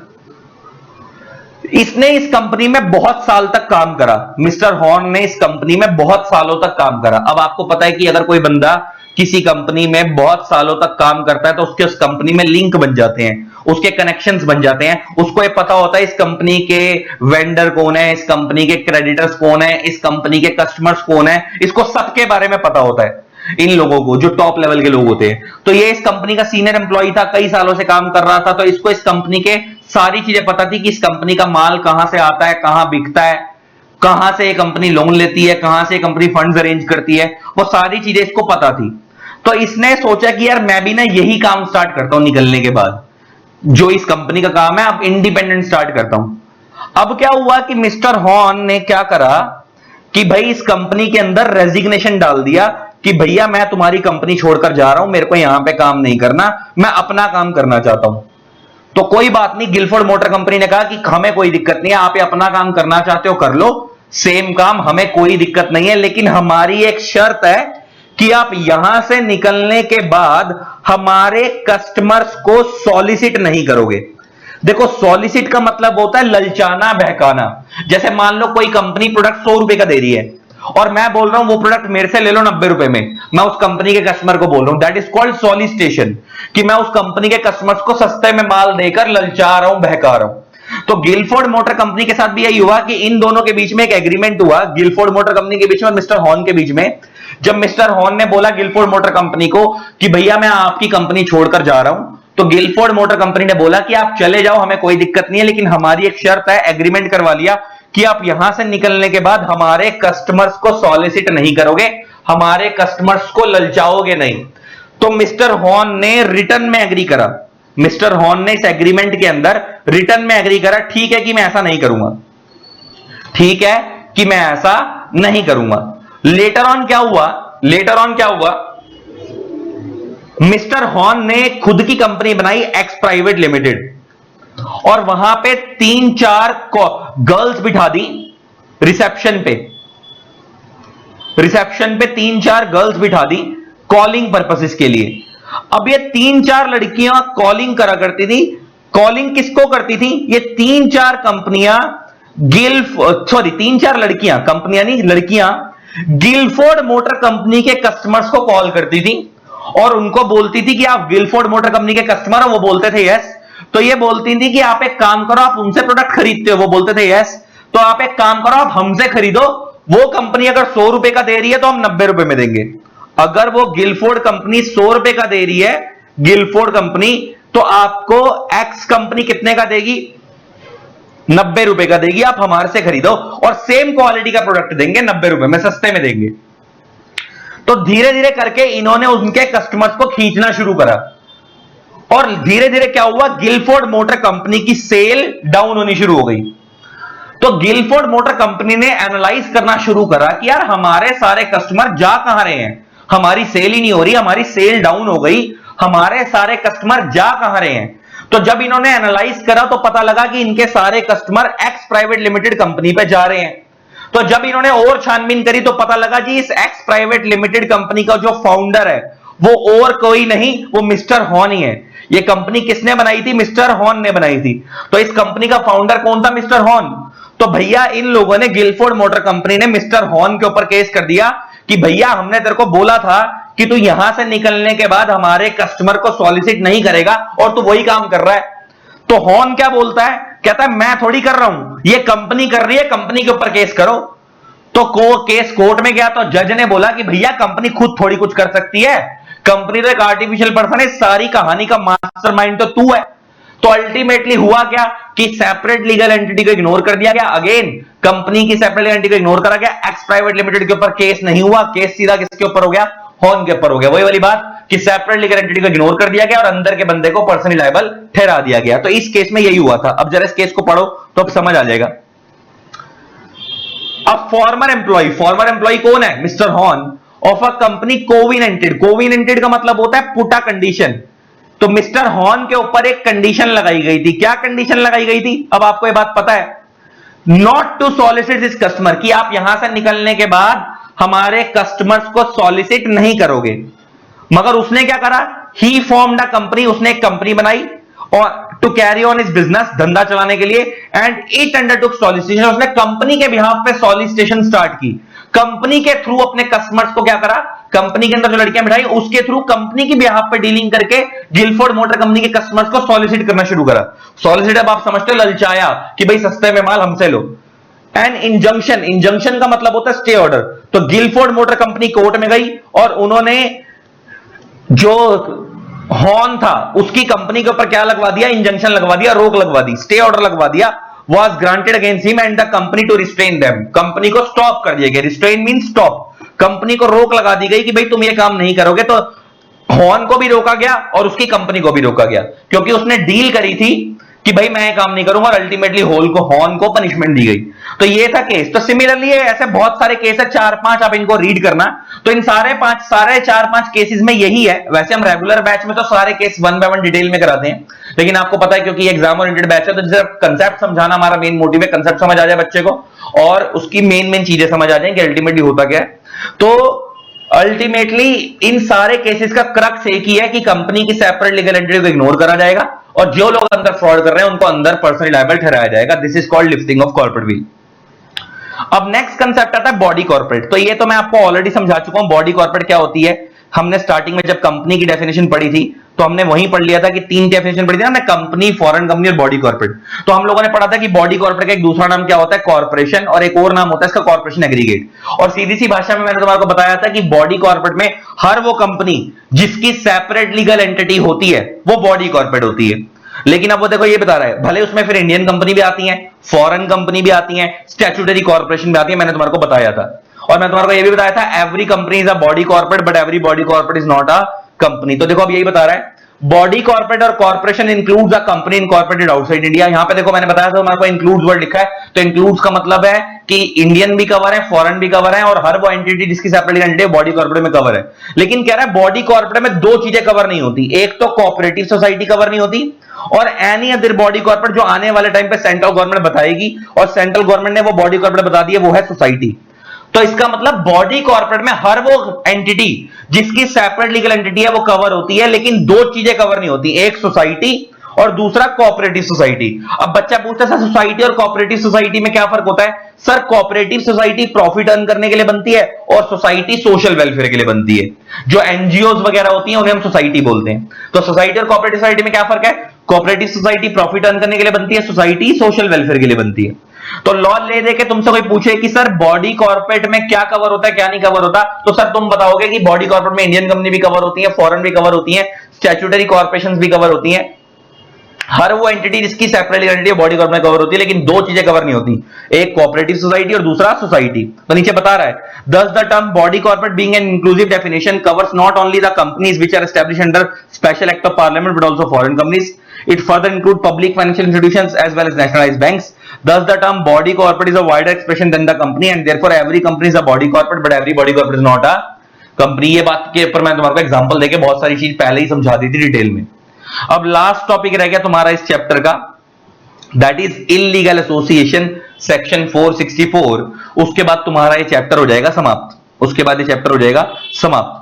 अब ये चैप्टर, ये सेक्शन इल्लीगल एसोसिएशन का क्या बोलता है? ये सिर्फ इतना बोलता है, आपको मैंने बताया था कि हमारा जो कंपनी लॉ है ना वो मेनली तो कंपनीज पे ही लगता है, लेकिन उसका थोड़ा बहुत पोर्शन 3-4-5% पोर्शन पार्टनरशिप फर्म्स वगैरह पे भी लगता है, एलएलपीज पे भी लगता है, बाकी जगहों पे भी लगता है, लेकिन मेनली कंपनीज पे लगता है। अब ये जो टॉपिक है ये बेसिकली पार्टनरशिप फर्म पे ही बेस्ड है। आप लोगों ने पढ़ा होगा, जब आप लोगों ने पार्टनरशिप एक्ट पढ़ा होगा तो आप लोगों ने पार्टनरशिप एक्ट में एक चीज पढ़ी होगी कि इंडिया में अगर कोई बंदा, पार्टनरशिप एक्ट 1932 पढ़ा होगा तो आपने एक चीज पढ़ी होगी कि इंडिया में अगर कोई भी बंदा पार्टनरशिप बनाता है तो पार्टनरशिप में मिनिमम 2 पार्टनर होते हैं और मैक्सिमम 50 पार्टनर्स होते हैं। आपने ये चीज पढ़ रखी है कि पार्टनरशिप में मिनिमम 2 पार्टनर होते हैं और मैक्सिमम 50। तो अगर मैं तुम्हारे को नॉलेज के लिए बता दूं तो ये जो मैक्सिमम 50 पार्टनर्स की लिमिट है ना, ये पार्टनरशिप एक्ट में नहीं दी हुई, ये कंपनी एक्ट में दी हुई है। कंपनी एक्ट के सेक्शन 464 ने बोला कि भाई एक पार्टनरशिप के अंदर खाली मैक्सिमम कितने पार्टनर हो सकते हैं? 50। तो एक पार्टनरशिप में मिनिमम पार्टनर कितने होंगे? 2, और मैक्सिमम कितने होंगे? 50। और आप लोगों ने जब पार्टनरशिप एक्ट पढ़ा होगा छोटे लेवल पे, फाउंडेशन लेवल पे वगैरह पे, तो आप लोगों ने एक चीज पढ़ी होगी, या इंटर वगैरह लेवल पे, तो आप लोगों ने एक चीज पढ़ी होगी कि पार्टनरशिप के अंदर जो है, आप लोगों ने एक चीज पढ़ी होगी, जब पार्टनरशिप एक्ट पढ़ा होगा तो आप लोगों ने चीज पढ़ी होगी, पार्टनरशिप को रजिस्टर कराना मैंडेटरी नहीं होता, ऑप्शनल होता है। आप लोगों ने एक चीज पढ़ी होगी कि इंडिया में पार्टनरशिप को रजिस्टर कराना मैंडेटरी नहीं होता, ऑप्शनल होता है। मतलब आपकी चॉइस होती है, रजिस्टर कराना है कराओ, नहीं कराना है ना कराओ। मतलब आपने इंडिया में पार्टनरशिप बनाई तो आपकी मर्जी है कि आप भारत सरकार के पास उसे रजिस्टर कराना चाहते हो या नहीं। लेकिन अगर आप उसे रजिस्टर नहीं कराओगे तो उसके कुछ नुकसान होते हैं, तो इसलिए एडवाइजेबल होता है कि आप उसको रजिस्टर करवा लो। अदरवाइज पार्टनरशिप एक्ट के अकॉर्डिंग आपको रजिस्टर कराना मैंडेटरी नहीं है, ऑप्शनल है। तो ये तो बात हो गई पार्टनरशिप एक्ट का बैकग्राउंड। अब ये सेक्शन 464 क्या बोलता है? ये सेक्शन 464 ये बोलता है अगर मोर देन 50 पर्सन्स, अगर मोर देन 50 पर्सन्स आपस में कंबाइन होते हैं, कंबाइन का मतलब क्या है? आपस में पार्टनरशिप करते हैं, और ये लोग पार्टनरशिप क्यों कर रहे हैं? To carry on the business, to earn profit, business earn करके प्रॉफिट अर्न करना चाहते हैं तो वो नहीं कर सकते, ऐसा नहीं कर सकते अनलेस, जब तक वो क्या नहीं करते, अपने आप को रजिस्टर नहीं कराते, अनलेस वो अपने आप को क्या नहीं कराते, रजिस्टर नहीं कराते। और रजिस्टर कहां नहीं कराते, या तो वो अपने आप को कंपनी एक्ट में रजिस्टर करा के कंपनी बना ले, या फिर वो अपने आप को एनी अदर लॉ में रजिस्टर करवा लें। अच्छा, जब मैं बोल रहा हूं एनी अदर लॉ, तो any other law includes LLP act also, LLP, any other act includes partnership act also, etc. मतलब सीधी सी भाषा में सेक्शन 464 ये कहता है, कंपनी लॉ का सेक्शन 464 ये कहता है कि इंडिया में 50 से ज्यादा लोग अगर मिलकर पार्टनरशिप कर रहे हैं और उनका मेन एम प्रॉफिट करवाना है, तो वो कंटिन्यू नहीं कर सकते जब तक वो अपने आप को क्या नहीं कराते, रजिस्टर नहीं कराते। इसका मतलब 50 तक कोई दिक्कत नहीं है, 50 तक कोई दिक्कत नहीं है। दिक्कत कब है, 50 से ज्यादा होने पर। तो इसका मतलब अगर आपकी पार्टनरशिप फर्म में 60 पार्टनर हो गए, क्योंकि आपने नॉर्मली कितने की लिमिट पढ़ी है कि पार्टनरशिप में खाली कितने पार्टनर हो सकते हैं, 50। तो वो ये कह रहा है कि भाई 50 से ज्यादा हो जाएंगे हमें तो भी कोई दिक्कत नहीं है, लेकिन दिक्कत क्या है कि आपको अपने आप को क्या कराना पड़ेगा, रजिस्टर करवाना पड़ेगा। या तो आप कंपनी एक्ट में कंपनी में कन्वर्ट कर लो, या आप उसको एलएलपी एक्ट में एलएलपी बना लो, या उसे पार्टनरशिप एक्ट में पार्टनरशिप बना लो, एनी अदर लॉ में रजिस्टर करा लो। तो अल्टीमेटली तुमने जो आज तक एक चीज सीखी थी छोटे लेवल पे कि इंडिया में पार्टनरशिप में खाली 50 पार्टनर होंगे, तो वो आधी बात सीखी थी। पार्टनरशिप में 50 पार्टनर होंगे वो बात सच है, लेकिन वो अनरजिस्टर्ड पार्टनरशिप के लिए। अगर आपकी पार्टनरशिप फर्म रजिस्टर्ड है तो आपकी पार्टनरशिप फर्म में एन नंबर ऑफ पार्टनर हो सकते हैं, अनलिमिटेड पार्टनर हो सकते हैं, कोई दिक्कत नहीं है। इसका मतलब सेक्शन 464 सीधी सी भाषा में इतना बोलता है कि अगर आपकी पार्टनरशिप में 50 पार्टनर है या उससे कम है तो हमें कोई दिक्कत नहीं है, आप रजिस्टर करवाओ या मत करवाओ, हमें कोई दिक्कत नहीं है। लेकिन अगर आपकी पार्टनरशिप फर्म में 50 से ज्यादा पार्टनर है और आपका मेन एम प्रॉफिट कमाना है, तो आप अपने आप को इलीगल एसोसिएशन अगर हम मान लेंगे, हम आपकी एसोसिएशन को इलीगल मान लेंगे अगर अपने आप को आपने रजिस्टर नहीं कराया। रजिस्टर कहां नहीं कराया, या तो आप उसे कंपनी एक्ट में रजिस्टर करा के कंपनी बना लो, या आप उसको any other law, any other law का मतलब एलएलपी एक्ट हो गया, पार्टनरशिप एक्ट हो गया, एनी अदर लॉ में उसको रजिस्टर करवा के एलएलपी या रजिस्टर्ड पार्टनरशिप बना लो। तो अदरवाइज अगर आपने रजिस्टर नहीं कराया तो वो क्या ट्रीट होगी, इलीगल एसोसिएशन ट्रीट होगी। इसका मतलब अल्टीमेटली आपको सेक्शन 464 मना नहीं कर रहा कि आप 50 से ज्यादा मेंबर्स एंटिटी में जोड़ नहीं सकते। आप 50 से ज्यादा मिलकर पार्टनरशिप कर सकते हो, लेकिन आपको अपने आप को क्या कराना पड़ेगा, रजिस्टर करवाना पड़ेगा। अगर आप अनरजिस्टर्ड फॉर्म में धंधा करना चाहते हो तो आप मैक्सिमम कितने हो सकते हो, 50। तो आज तक जो आपने पढ़ा था कि पार्टनरशिप में मिनिमम 2 पार्टनर होंगे और मैक्सिमम 50, बेसिकली वो अनरजिस्टर्ड पार्टनरशिप की लिमिट है। अगर आप 50 से ज्यादा पार्टनर भी रखना चाहते हो, रख सकते हो, आपको अपने आप को रजिस्टर करवाना पड़ेगा, बस शर्त ये है। तो यही है सेक्शन 464।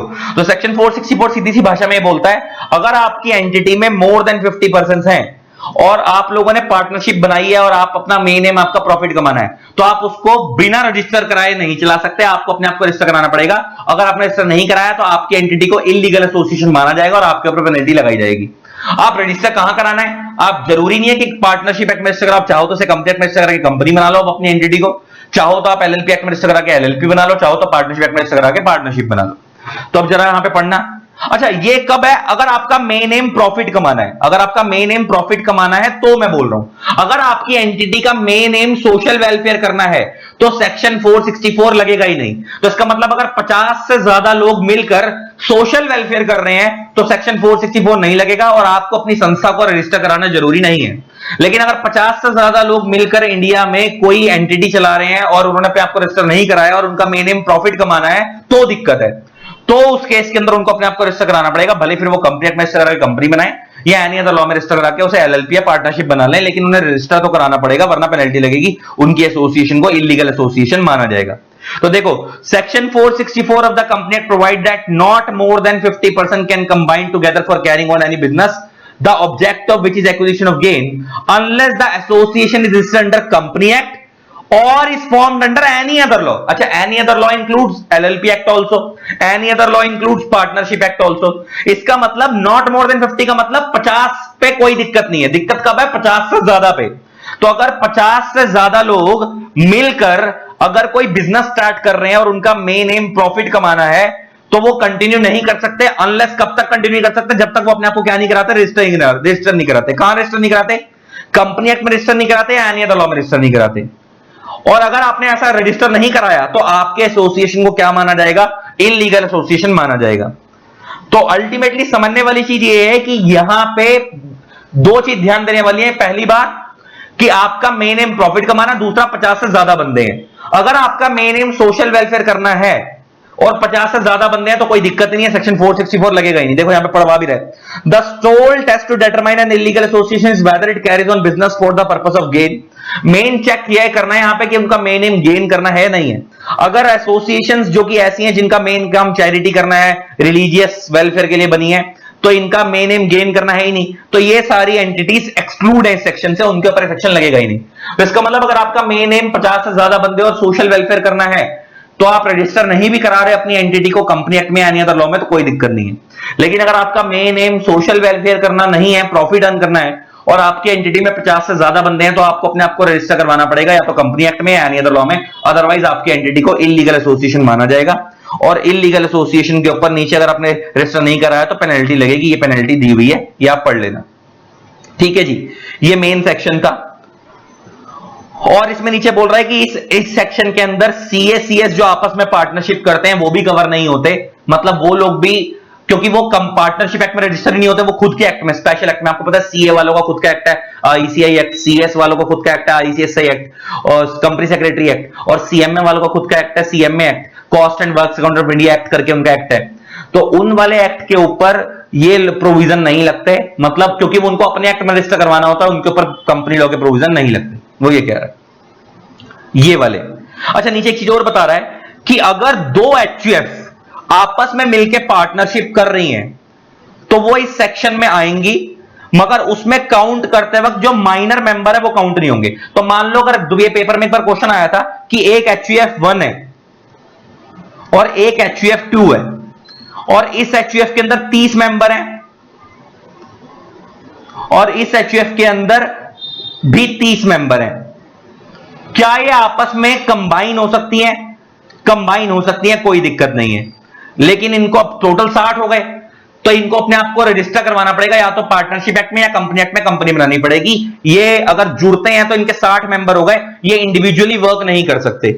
मतलब 60 मेंबर हो गए तो बिना रजिस्टर के वर्क नहीं कर सकते। लेकिन अगर वो ये कह रहे हैं कि मान लो इस 30 में से 5 मेंबर माइनर थे इस वाली में, और इस वाली में भी 30 में से भी 5 मेंबर माइनर थे, तो अब देखा जाए तो माइनर वाले मेंबर वो कह रहा है काउंट नहीं होते। वो काउंट नहीं होते तो मतलब 5 यहां से माइनस हो गए, 5 यहां से, तो कितने बचे? 50। तो अब ये रजिस्टर नहीं भी कराएंगे तो चलेगा। वैसे देखा जाए तो 60 मेंबर है, लेकिन 5 तो माइनर है, तो वो काउंट नहीं होते काउंटिंग में, पार्टनरशिप की काउंटिंग में। तो अब इनके टोटल 50 ही माने जाएंगे, 60 की जगह माइनर एक्सक्लूड हो गए। तो उस केस में अब ये 50 ही है, तो अब सेक्शन 464 लगेगा ही नहीं, क्योंकि 464 कब लगता है? जब 50 से ज्यादा हो। 50 तक तो कोई दिक्कत नहीं है। तो वही बता रहा है ये सेक्शन अप्लाई नहीं होगा अगर दो या दो से ज्यादा ज्वाइंट फैमिली मिलके जुड़ती हैं आपस में, ज्वाइंट हिंदू फैमिली, और उनके जो मेंबर हैं माइनर मेंबर को छोड़कर वो 50 से ज्यादा एक्सीड नहीं करे तो कोई दिक्कत नहीं है। मगर वो ये कह रहा है कि अगर दो करता, आप लोगों ने पढ़ा होगा कि एचयूएफ को कौन चलाते हैं? कर्ता जो होता है वो एचयूएफ का हेड होता है, हिंदू अनडिवाइडेड फैमिली का। मान लो दो कर्ता आपस में पार्टनरशिप कर रहे हैं, तो भले ही उनकी एचयूएफ में 25 से ज्यादा एडल्ट मेंबर हैं, तो कोई दिक्कत नहीं है, वो तो उन दो की पार्टनरशिप हो गई ना। देखो मेरे कहने की सेंस ये है, सेक्शन 464 कब लगेगा? अगर दो पार्टनरशिप के खाली कर्ता आपस में पार्टनरशिप कर रहे हैं, फिर तो दो ही बंदे हुए ना, तो सेक्शन 464 नहीं लगेगा। लेकिन अगर दो एचयूएफ पूरी आपस में पार्टनरशिप कर रही हैं, तो फिर अब हम काउंटिंग करेंगे कि भाई 50 से ज्यादा तो नहीं बैठ रहे। अगर 50 से ज्यादा बैठ रहे हैं तो उनको अपने आपको रजिस्टर करवाना पड़ेगा, लेकिन अगर 50 से कम है तो उनको अपने आपको रजिस्टर नहीं कराना। लेकिन ध्यान ये देना है कि अगर 50 से ज्यादा बैठ रहे हैं तो उसमें माइनर वाले काउंट नहीं होंगे, उसके अलावा 50 से ज्यादा बैठ रहे हैं तो दिक्कत है। जैसे इस एग्जांपल में दो एचयूएफ पूरी आपस में पार्टनरशिप कर रही हैं और इनके मेंबर 50 से ज्यादा तो हैं, 60 हैं, लेकिन 10 तो इसमें माइनर है, तो इनके ऊपर सेक्शन 464 लगेगा ही नहीं, क्योंकि 50 तक कोई दिक्कत नहीं है। लेकिन अगर माइनर को हटाकर भी अगर 50 से ज्यादा बैठ जाते तो दिक्कत थी, तो इनको अपने आप को रजिस्टर करवाना पड़ेगा। लेकिन अगर खाली दो कर्ता आपस में पार्टनरशिप कर रहे हैं तो 464 नहीं लगेगा। देखो यही बता रहा है, the karta of two HUF form the partnership to carry on the business for acquisition of gain each of the family of consisted of more than 25 adult members. Is this partnership legal? Yes, legal है, क्योंकि खाली यहां पे पूरी HUF ने थोड़ी partnership करी है, खाली कर्ता ने आपस में पार्टनरशिप करी है. The partnership is legal because it consists खाली two partners, इधर का कर्ता और उधर का कर्ता. लेकिन अगर पूरी देखो यही बता रहा है, when the कर्ता of HUF enter into a business outside in the business, the other member of such family do not ipso facto. Ipso facto का मतलब होता है as per fact itself. मतलब वो ये कह रहा है कि अगर दो कर्ता आपस में पार्टनरशिप कर रहे हैं तो ये नहीं है कि पूरी HUF की पार्टनरशिप हो गई, वो खाली कर्ता की पार्टनरशिप हुई है. अगर पूरी HUF की पार्टनरशिप करवानी है तो पूरी HUF को साथ में जोड़ना पड़ेगा, सारे मेंबर्स एग्री करने चाहिए, और सारे मेंबर एग्री करेंगे तो फिर हमारे को यह देखना पड़ेगा कि दोनों HUF के मिलाकर 50 से ज्यादा तो नहीं हो रहे. अगर 50 से ज्यादा हो रहे हैं तो उसमें वो रजिस्टर करवाना पड़ेगा उन्हें, वरना नहीं कराना, और उसमें माइनर मेंबर काउंट नहीं होंगे. बस यही था सेक्शन 464. ये पूरा सेक्शन समझा दिया इसके, और अगर आपने फॉलो नहीं करा सेक्शन 464 तो इसकी पेनल्टी देनी पड़ेगी. भाई ये इलीगल एसोसिएशन मैंने तुम्हारे को 10 मिनट में समझाया, मैं ही जानता हूं, लेकिन फिर मैं आई होप, मैं गारंटी लेता हूं पूरा समझ आया होगा. रेगुलर लेक्चर में तो हम इसको 1.5 घंटे में कराते हैं. मैंने बोला ना, रेगुलर लेक्चर का कोई कंपैरिजन नहीं है, रेगुलर चीज रेगुलर होती है, लेकिन स्टिल ये मार्केट के अदर टीचर से फास्ट, ये जो हमारा एग्जाम ओरिएंटेड बैच है ये फार बेटर है. हम सारे कंसेप्ट्स कवर कर रहे हैं, छोड़ कोई नहीं रहे, बस थोड़ा उसको कम उसमें जा रहे हैं कि ज्यादा एग्जांपल्स ना देकर उसको कम इलैबोरेट कर रहे हैं, ताकि कंसेप्ट भी समझ आए और चीज बैठ भी जाए दिमाग में, और हमारा टाइमली कोर्स भी कंप्लीट हो जाए. चलो इसी के साथ तुम्हारा पहला चैप्टर खत्म हो गया. Love you all, tata. जिन लोगों ने तो हमारा यूट्यूब पर चैनल को सब्सक्राइब नहीं करा, सब्सक्राइब कर देना, साथ में बेल आइकन को प्रेस कर देना ताकि आप लोगों को मेरे न्यू वीडियोस की नोटिफिकेशन मिलती रहे. Thanks a lot, bye bye.